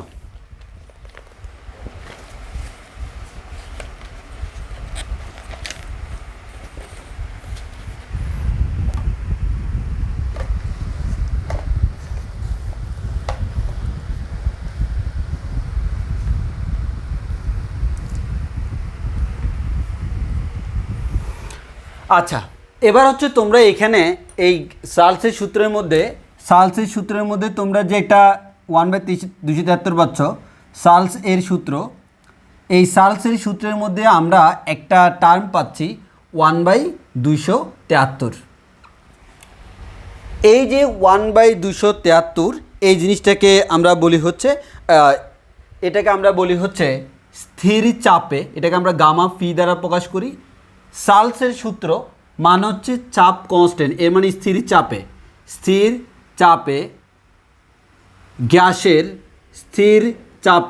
গ্যাসের আয়তন প্রসারণ সহগ, স্থির চাপে গ্যাসের আয়তন প্রসারণ সহগ বলি আমরা, আয়তন প্রসারণ সহগ। এই যে 1/273 এটাকে আমরা গামা ফি দ্বারা প্রকাশ করি। এখানে এই ফি দ্বারা মিন করতেছে প্রেশারটা কনস্ট্যান্ট, তাহলে আমাদের ফি দ্বারা মিন করতেছে প্রেশার কনস্ট্যান্ট। এটা হচ্ছে স্থির চাপে গ্যাসের আয়তন প্রসারণ সহগ, কারণ আমরা জানি তাপমাত্রা বাড়লে গ্যাসের আয়তন বাড়ে। এই আয়তন যে বাড়ে, কি পরিমাণ বাড়ে, সেটা কিন্তু এই 1/273 উপর ডিপেন্ড করে। তাহলে এটাকে আমরা বলতে পারি স্থির চাপে গ্যাসের আয়তন প্রসারণ সহগ, স্থির চাপে গ্যাসের আয়তন প্রসারণ সহগ। এখন অনেকে বলতে পারো ভাইয়া স্থির চাপে গ্যাসের আয়তন প্রসারণ সহগটা এটা কি, আসলে এটা দ্বারা কি মিন করে সেটা আমরা এখন তোমাদেরকে বলবো।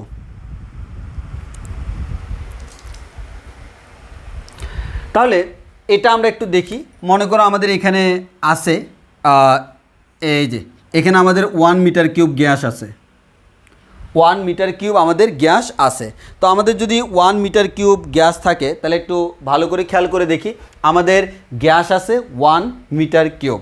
এই 1 মিটার কিউব গ্যাস যেটা, এখানে আমার তাপমাত্রা হচ্ছে 0 ডিগ্রি সেলসিয়াস তাপমাত্রা।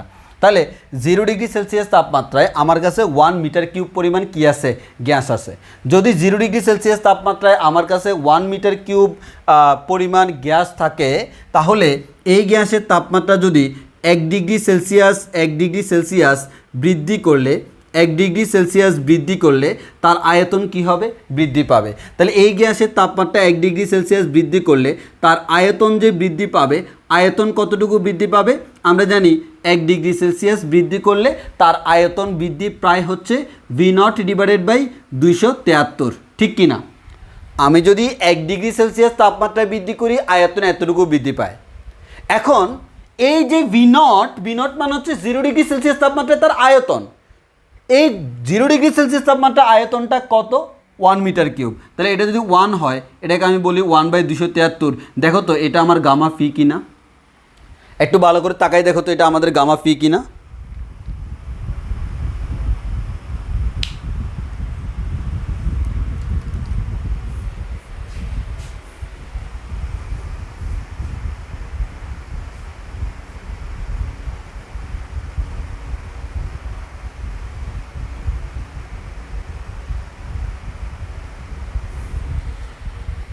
তাহলে আমাদের এখান থেকে আমরা বলতে পারি যে আমাদের গ্যাসের তাপমাত্রা যদি আমরা 1 একক বৃদ্ধি করি, গ্যাসের তাপমাত্রা যদি আমরা 1 একক বৃদ্ধি করি, তাহলে তার আয়তন হচ্ছে 1/273 বৃদ্ধি পায়। 1/273 এতটুকু বৃদ্ধি পায়, অর্থাৎ এত মিটার কিউব, বা এটাকে আমরা বলতে পারি 0.00366 মিটার কিউব, এত মিটার কিউব বৃদ্ধি পায়। এই 1/273 এটাকে আমরা বলি হচ্ছে গ্যাসের আয়তন প্রসারণ সহগ। এর মানে প্রতি ডিগ্রি সেলসিয়াস তাপমাত্রা বৃদ্ধির জন্য কতটুকু বৃদ্ধি পাচ্ছে 1 একক আয়তনে। দেখো তাহলে আমরা বলতে পারি প্রতি একক আয়তনের জন্য। এটা কার জন্য? একক আয়তনের জন্য। তাহলে একক আয়তনের গ্যাসের, ভালো করে খেয়াল করো, একক আয়তনের গ্যাসের তাপমাত্রা প্রতি ডিগ্রি সেলসিয়াস বৃদ্ধি করার কারণে তার আয়তন যতটুকু বৃদ্ধি পায় তাকেই আমরা বলি গ্যাসের স্থির চাপে গ্যাসের আয়তন প্রসারণ সহগ। স্থির চাপে গ্যাসের আয়তন প্রসারণ সহগ। কথাটা ক্লিয়ার কিনা? একক আয়তনের জন্য, এটা হচ্ছে কি একক আয়তনের জন্য। তাহলে 1 একক আয়তনের সকল গ্যাসের তাপমাত্রা 1 ডিগ্রি সেলসিয়াস বৃদ্ধি করলে তার আয়তন 0.00366 মিটার কিউব বৃদ্ধি পায়। কথা ক্লিয়ার কিনা বলো? কথা ক্লিয়ার কিনা? এটাকে আমরা বলি স্থির চাপে গ্যাসের আয়তন প্রসারণ সহগ। অপরাজিতা দাস মৌ বি নট কই গেল? এই যে বি নটের মান 1 একক। 1 একক মানে আমরা 0 ডিগ্রি সেলসিয়াস তাপমাত্রায় গ্যাস রাখছি কতটুকু? 1 একক গ্যাস রাখছি। একটা পাত্রের মধ্যে 1 একক গ্যাস রেখে আমরা কাজ করছি। এর মানে আমরা তো বলছিলাম বি নট মান হচ্ছে কি? বি নট মান হচ্ছে 0 ডিগ্রি সেলসিয়াস তাপমাত্রায়, 0 ডিগ্রি সেলসিয়াস তাপমাত্রায় গ্যাসের আয়তন, গ্যাসের আয়তন। আর আমরা 0 ডিগ্রি সেলসিয়াস তাপমাত্রায় গ্যাস রাখছি পাত্রের মধ্যে কি পরিমাণ। দেখো পাত্রের মধ্যে কি পরিমাণ গ্যাস রাখবো এটা আমার উপর ডিপেন্ড করে। আমি রাখছি পাত্রের মধ্যে 1 মিটার কিউব পরিমাণ গ্যাস, 1 একক গ্যাস রাখছি। তাহলে গ্যাসের আয়তন রাখছি 1 একক। তাহলে এই বি নটের জায়গায় 1 বসলো। তাহলে আমি তাহলে পাইলাম হচ্ছে 1/273। এই 1/273 কথাটার মিনিং হচ্ছে এই 0.00366। এর মানে 1 মিটার কিউব বা 1 একক আয়তনের গ্যাসের তাপমাত্রা 1 ডিগ্রি সেলসিয়াস বৃদ্ধি করলে তার আয়তন এতটুকু বাড়ে। এতটুকু বাড়ে মানে হচ্ছে 0.00366 মিটার কিউব বাড়ে। এই পরিমাণ বাড়ে হচ্ছে সকল 1 একক গ্যাসের জন্য। সকল 1 একক গ্যাসে স্থির চাপে তাপমাত্রা 1 ডিগ্রি সেলসিয়াস বৃদ্ধি করলে আয়তন 0.00366 মিটার কিউব পরিমাণ বৃদ্ধি পায়। কথা ক্লিয়ার কিনা বলো? কথা ক্লিয়ার কিনা বলো?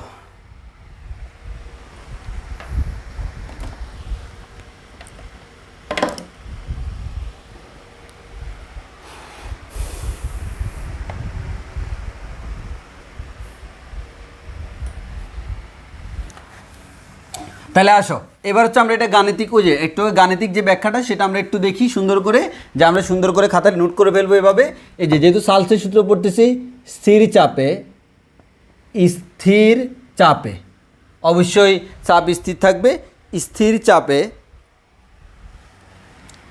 0 ডিগ্রি সেলসিয়াস তাপমাত্রায়, স্থির চাপে 0 ডিগ্রি সেলসিয়াস তাপমাত্রায় নির্দিষ্ট ভরের গ্যাসের আয়তন, নির্দিষ্ট ভরের গ্যাসের যে আয়তন, নির্দিষ্ট ভরের গ্যাসের যে আয়তন সেটা সমান হচ্ছে বি নট। তাহলে চাপ স্থির রেখে 0 ডিগ্রি সেলসিয়াস তাপমাত্রায় নির্দিষ্ট ভরের গ্যাসের আয়তন হচ্ছে বি নট। তাহলে স্থির চাপে 1 ডিগ্রি সেলসিয়াস তাপমাত্রায় নির্দিষ্ট ভরের গ্যাসের আয়তন কত হবে?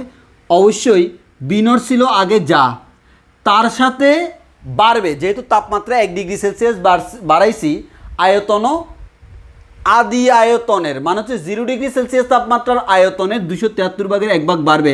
এর মানে এটা হবে বি নট বাই 273।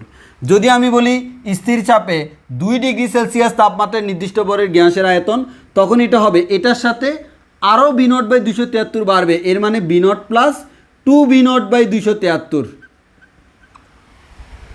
এবার যদি আমি বলি স্থির চাপে 3 ডিগ্রি সেলসিয়াস তাপমাত্রায় নির্দিষ্ট ভরের গ্যাসের আয়তন, তাহলে সেটা হবে V nought plus 3b0 divided by 273। আমি যদি বলি এভাবে ডট ডট ডট চলতেই থাকুক, স্থির চাপে থিটা ডিগ্রি সেলসিয়াস তাপমাত্রায় নির্দিষ্ট ভরের গ্যাসের তাপমাত্রা আয়তন V nought plus V nought theta বা থিটা বি নট যেটাই বলি, theta V nought divided by 273। অর্থাৎ থিটা ডিগ্রি সেলসিয়াস তাপমাত্রায় গ্যাসের আয়তন হচ্ছে V nought plus theta V nought divide by 273। কথা ক্লিয়ার কিনা বলো? তাহলে এটা হচ্ছে কোনো একটা গ্যাসের আয়তন, তাহলে কোনো একটা গ্যাসের আয়তন বি ইকোয়ালস টু এই বি নটটা যদি কমন নিই তাহলে থাকে হচ্ছে 1 প্লাস থিটা ডিভাইডেড বাই 273। এটা কখন? থিটা ডিগ্রি সেলসিয়াস তাপমাত্রায় গ্যাসের আয়তন। থিটা ডিগ্রি সেলসিয়াস তাপমাত্রায় গ্যাসের আয়তন V equals to V nought into 1 plus theta divided by 273। এখানে কিন্তু থিটাটা হচ্ছে ডিগ্রি সেলসিয়াস, থিটাটা কি ডিগ্রি সেলসিয়াস। তাহলে এই বিটা আমার কি শেষ আয়তন, বি নটটা 0 ডিগ্রি সেলসিয়াস তাপমাত্রায় আয়তন। আচ্ছা ভালো কথা। এখন আমি চাইলে একটা কাজ করতে পারি, আমরা চাইলে এখানে একটা কাজ করতে পারি, নতুন করে কিছু জিনিস অ্যাড করতে পারি।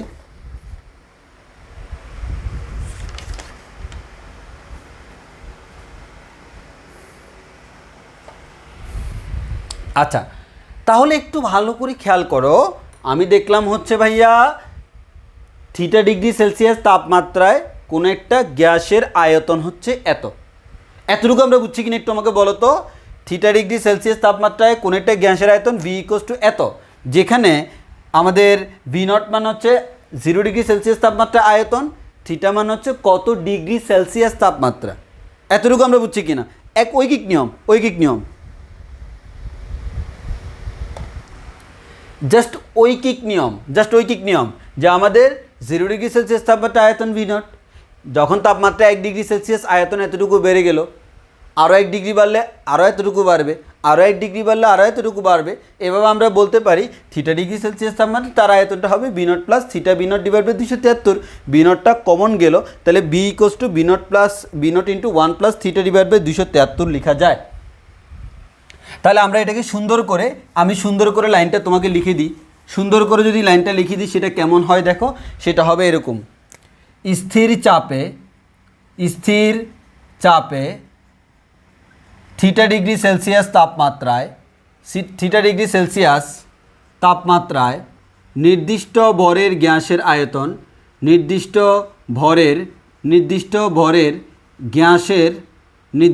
ভরের গ্যাসের আয়তন সমান নির্দিষ্ট ভরের গ্যাসের আয়তন V equals to V nought into 1 plus theta divided by 273।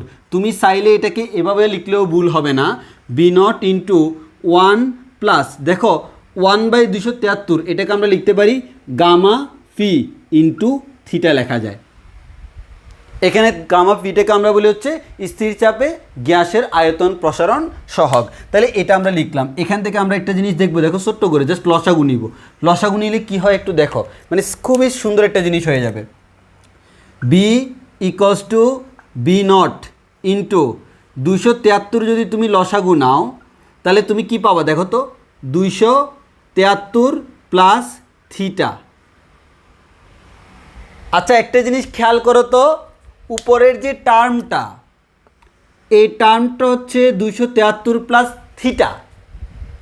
এখানে আমি যদি বলি ভাইয়া এদিকে তাকাই দেখো তো, থিটা ডিগ্রি সেলসিয়াস সমান আমি কি বলতে পারি, থিটা প্লাস 273 এত কেলভিন বলতে পারি কিনা।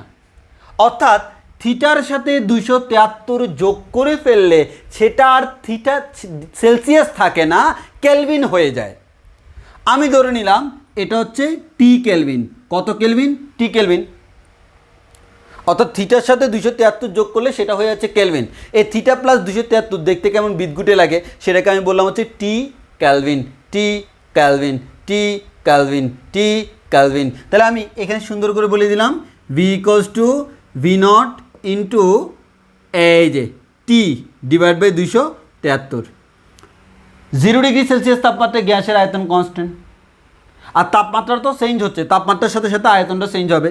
তাহলে আমি বলতে পারি ভি ইকোয়ালস টু বি নটটাও কনস্ট্যান্ট, 273ও কনস্ট্যান্ট, এদেরকে একসাথে রাখলাম, এদিকে টি থাকলো, এই পুরো জিনিসটা হচ্ছে ধ্রুবক। তাহলে আমি বলতে পারি বি ইকোয়ালস টু ধ্রুবক ইন্টু টি, আর ধ্রুবক আর ইকুয়াল চিহ্ন তুলে দিলে বি ইজ প্রপোর্শনাল টু টি, এর মানে আয়তন তাপমাত্রার সমানুপাতিক। তবে তবে তবে এই তাপমাত্রাটাকে আমরা বলি হচ্ছে পরম স্কেল বা কেলভিন স্কেলে তাপমাত্রা, পরম বা কেলভিন স্কেলে তাপমাত্রা, পরম বা কেলভিন স্কেলে তাপমাত্রা। এটা বলে আমরা শেষ করে দিচ্ছি। আজকে এতটুকু বোঝানোর কথা ছিল, হ্যাঁ, মানে এটা পর্যন্ত। তাহলে আমাদের এটাকে আমরা বলতেছি পরম বা কেলভিন স্কেলে তাপমাত্রা, পরম বা কেলভিন স্কেলে তাপমাত্রা। আমি আবারও বলতেছি পরম বা কেলভিন স্কেলে তাপমাত্রা। তাহলে মানে এটাকে একটু সুন্দর করে লিখে দিতে হবে। তাহলে আমি এখান থেকে বলতে পারি বি এবং টি পরস্পর সমানুপাতিক।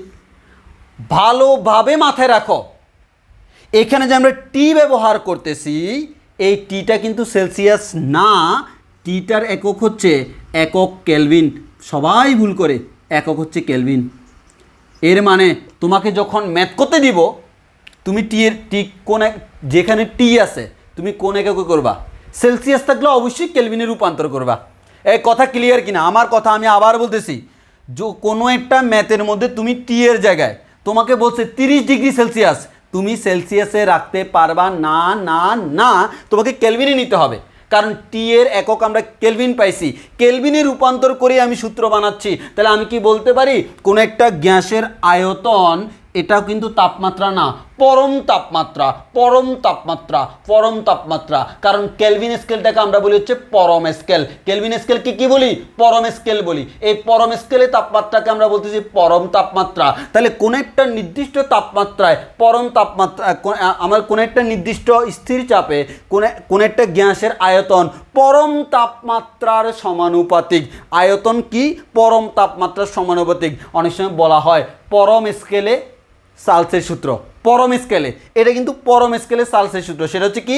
আয়তন পরম তাপমাত্রার সমানুপাতিক। আগের মতো ভেঙ্গে ভেঙ্গে বলা লাগবে না, সরাসরি বলতে পারবা আয়তন পরম তাপমাত্রার সমানুপাতিক, আয়তন পরম তাপমাত্রার সমানুপাতিক। এটাকেই আমরা বলি পরম স্কেলে সালসের সূত্র, পরম স্কেলে সালসের সূত্র, এটাকেই আমরা বলি গেলুসাকের সূত্র। এর মানে আয়তন এবং তাপমাত্রা পরস্পর কেমন? সমানুপাতিকে। কেমন? সমানুপাতিকে। কথা ক্লিয়ার কিনা বলো?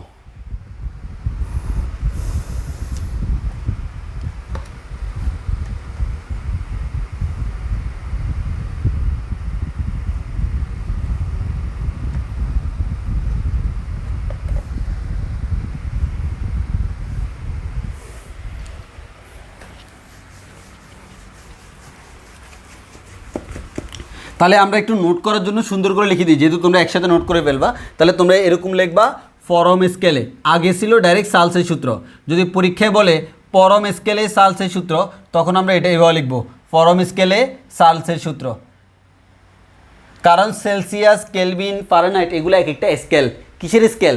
তাপমাত্রা পরিমাপের স্কেল, যেটা আমরা তাপগতিবিদ্যার মধ্যে পড়বো। তো পরম স্কেলে সালসের সূত্র, যদি পরীক্ষায় পরম স্কেলে সালসের সূত্র আসে, তখন আমরা এভাবে লিখতে পারবো। হ্যাঁ, এভাবে আমরা লিখব স্থির চাপে, যেহেতু সালসের সূত্র, স্থির চাপে নির্দিষ্ট ভরের, এটা ফিক্সড। স্থির চাপে নির্দিষ্ট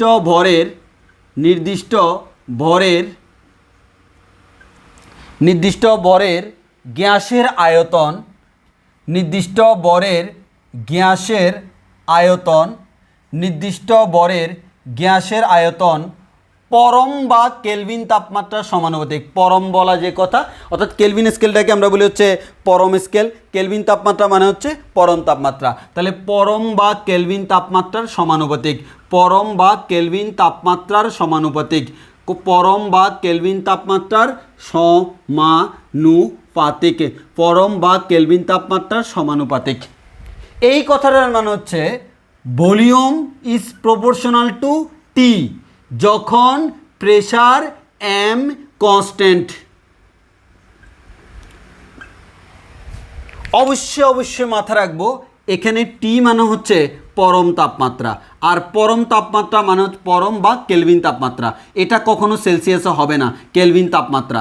যদি পরীক্ষায় কখনো আমাদের পরীক্ষায় কখনো সেলসিয়াস থাকে, তোমার কাজ হচ্ছে সেটাকে 273 যোগ করে কেলভিনে রূপান্তর করা। তাহলে আমি এখান থেকে নিশ্চয়ই একটা কথা বলতে পারি, ভলিউম টেম্পারেচারের সমানুপাতিক।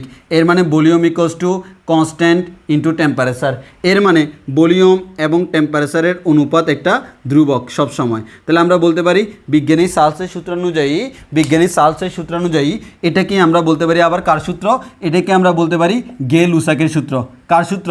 গে লুসাকের সূত্র। পরম স্কেলে চার্লসের সূত্রটাই হচ্ছে অ্যাকচুয়ালি গে লুসাকের সূত্র। আমাদের বি/টি সমান ধ্রুবক। এর মানে কোনো একটা গ্যাসের স্থির চাপে নির্দিষ্ট ভরের কোনো একটা গ্যাসের আয়তন এবং পরম তাপমাত্রার অনুপাত সবসময় ধ্রুবক। এবার আমরা যদি বলি এরকম প্রাথমিক আয়তন B1, যখন আয়তন B1 তখন তাপমাত্রা T1, যখন আয়তন B2 তখন তাপমাত্রা T2। এভাবে আমরা বলতে পারি যখন আয়তন Bn তখন তাপমাত্রা Tn। তাহলে আমরা এখান থেকে বলতে পারবো এই যে B1/T1 সমান B2/T2 সমান B3/T3 সমান, এভাবে আমাদের BN/Tn। তো ম্যাথ করার জন্য তো এতগুলো লাগবে না, ম্যাথ করার জন্য দুইটাই যথেষ্ট। তখন আমরা লিখতে পারবো B1/T1 ইকুয়ালস টু B2/T2। অবশ্যই আমাদের তাপমাত্রার এককগুলো কেলভিনে হবে। তাপমাত্রার একক কিসে হবে? কেলভিনে হবে। আজকে এতটুকুই।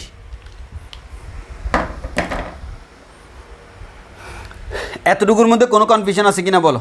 এতটুকুর মধ্যে কোনো কনফিউশন আছে কিনা বলো? এতটুকুর মধ্যে কোনো কনফিউশন আছে কিনা বলো? না থাকলে আমাদের ছুটি।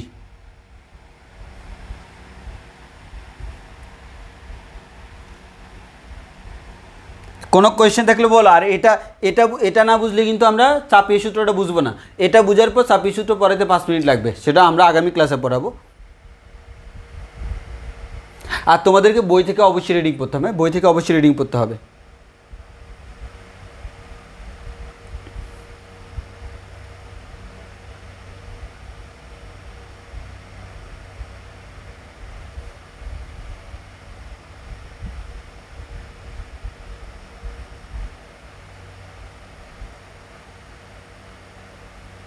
তানিষ্কা মুনতাহা, টি কি কেলভিন এককে? হ্যাঁ অবশ্যই, আমি তো বারবার তোমাকে এটাই ফোকাস করতেছি। এই টি অবশ্যই আমাদের কেলভিন তাপমাত্রা। আমরা ম্যাথ করার সময় ভুলেও সেলসিয়াসে রাখতে পারবো না। তোমাকে ম্যাথে সবসময় দেওয়া থাকবে সেলসিয়াসে। তোমাকে এই যে T1 T2 ম্যাথ করার সময় এগুলার একক অলওয়েজ কেলভিনে ইউজ করতে হবে। একক অবশ্যই কেলভিন, তুমি কেলভিনে করে ম্যাথ করতে হবে। ম্যাথ করার সময় তো এই ভুলগুলোই করি। কেন আমি কেলভিন করতেছি? কারণ তো একটু আগেই দেখাইছি। চার্লসের সূত্র জেনারেলি যা ছিল তাকে আমি পরমে রূপান্তর করছি, কারণ θ+273 এই পুরোটাকে আমি টি ধরে নিছি। আর থিটাকে 273 যোগ করলে সেটা আর সেলসিয়াস থাকে না, কেলভিন হয়ে যায়। সেই কাজটাই আমরা করছি। ওই কারণে তাপমাত্রা মিন্স এখানে পরম তাপমাত্রা মিন্স কেলভিন তাপমাত্রা। এর মানে সবসময় কেলভিনেই ম্যাথ করতে হবে, সবসময় কেলভিনেই ম্যাথ করতে হবে।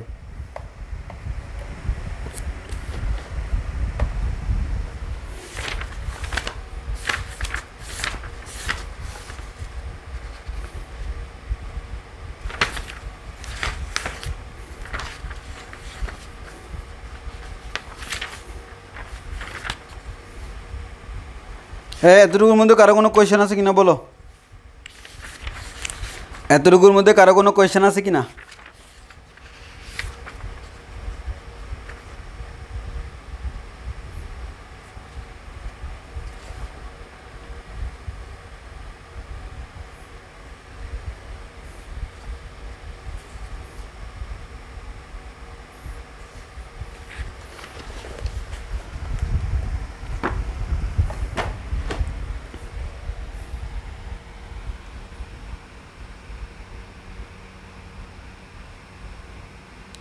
এতটুকুর মধ্যে কারো কোনো কোয়েশ্চেন আছে কি না? কুইকলি বলো।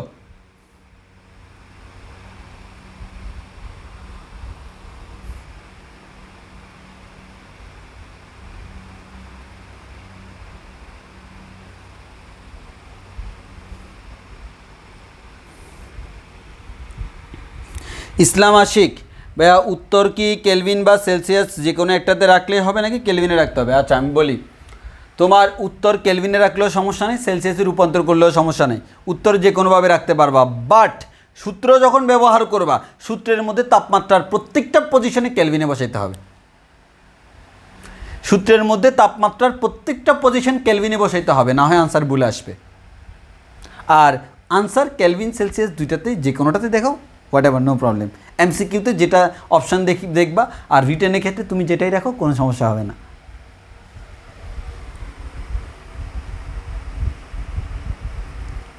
হাসান ইস্টাক ভাই, এই থিওরিটা কি এক্সামে আসে? থিওরিতে সবগুলাই এক্সামে কোনটা আসবে না সেটা তো বলা যায় না। আমি তোমাকে তো সরাসরি এই সূত্র বলে দিতে পারতাম, বললে তো তুমি বেসিকের আগামাথা কিছু বুঝতে না। সো তোমাকে বেসিক থেকে আগাতে হলে প্রত্যেকটা জিনিসই বুঝে বুঝে যেতে হবে।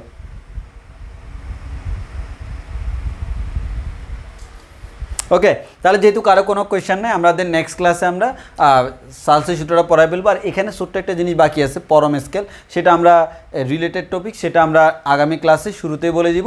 এরপর সালসের সূত্র পরে আগামী ক্লাসে আমরা আরও নতুন অনেক কিছু পড়বো। তো আজকের ক্লাস এতটুকু পর্যন্ত, সবাই ভালো থেকো, সুস্থ থেকো, আল্লাহ হাফেজ, আসসালামু আলাইকুম।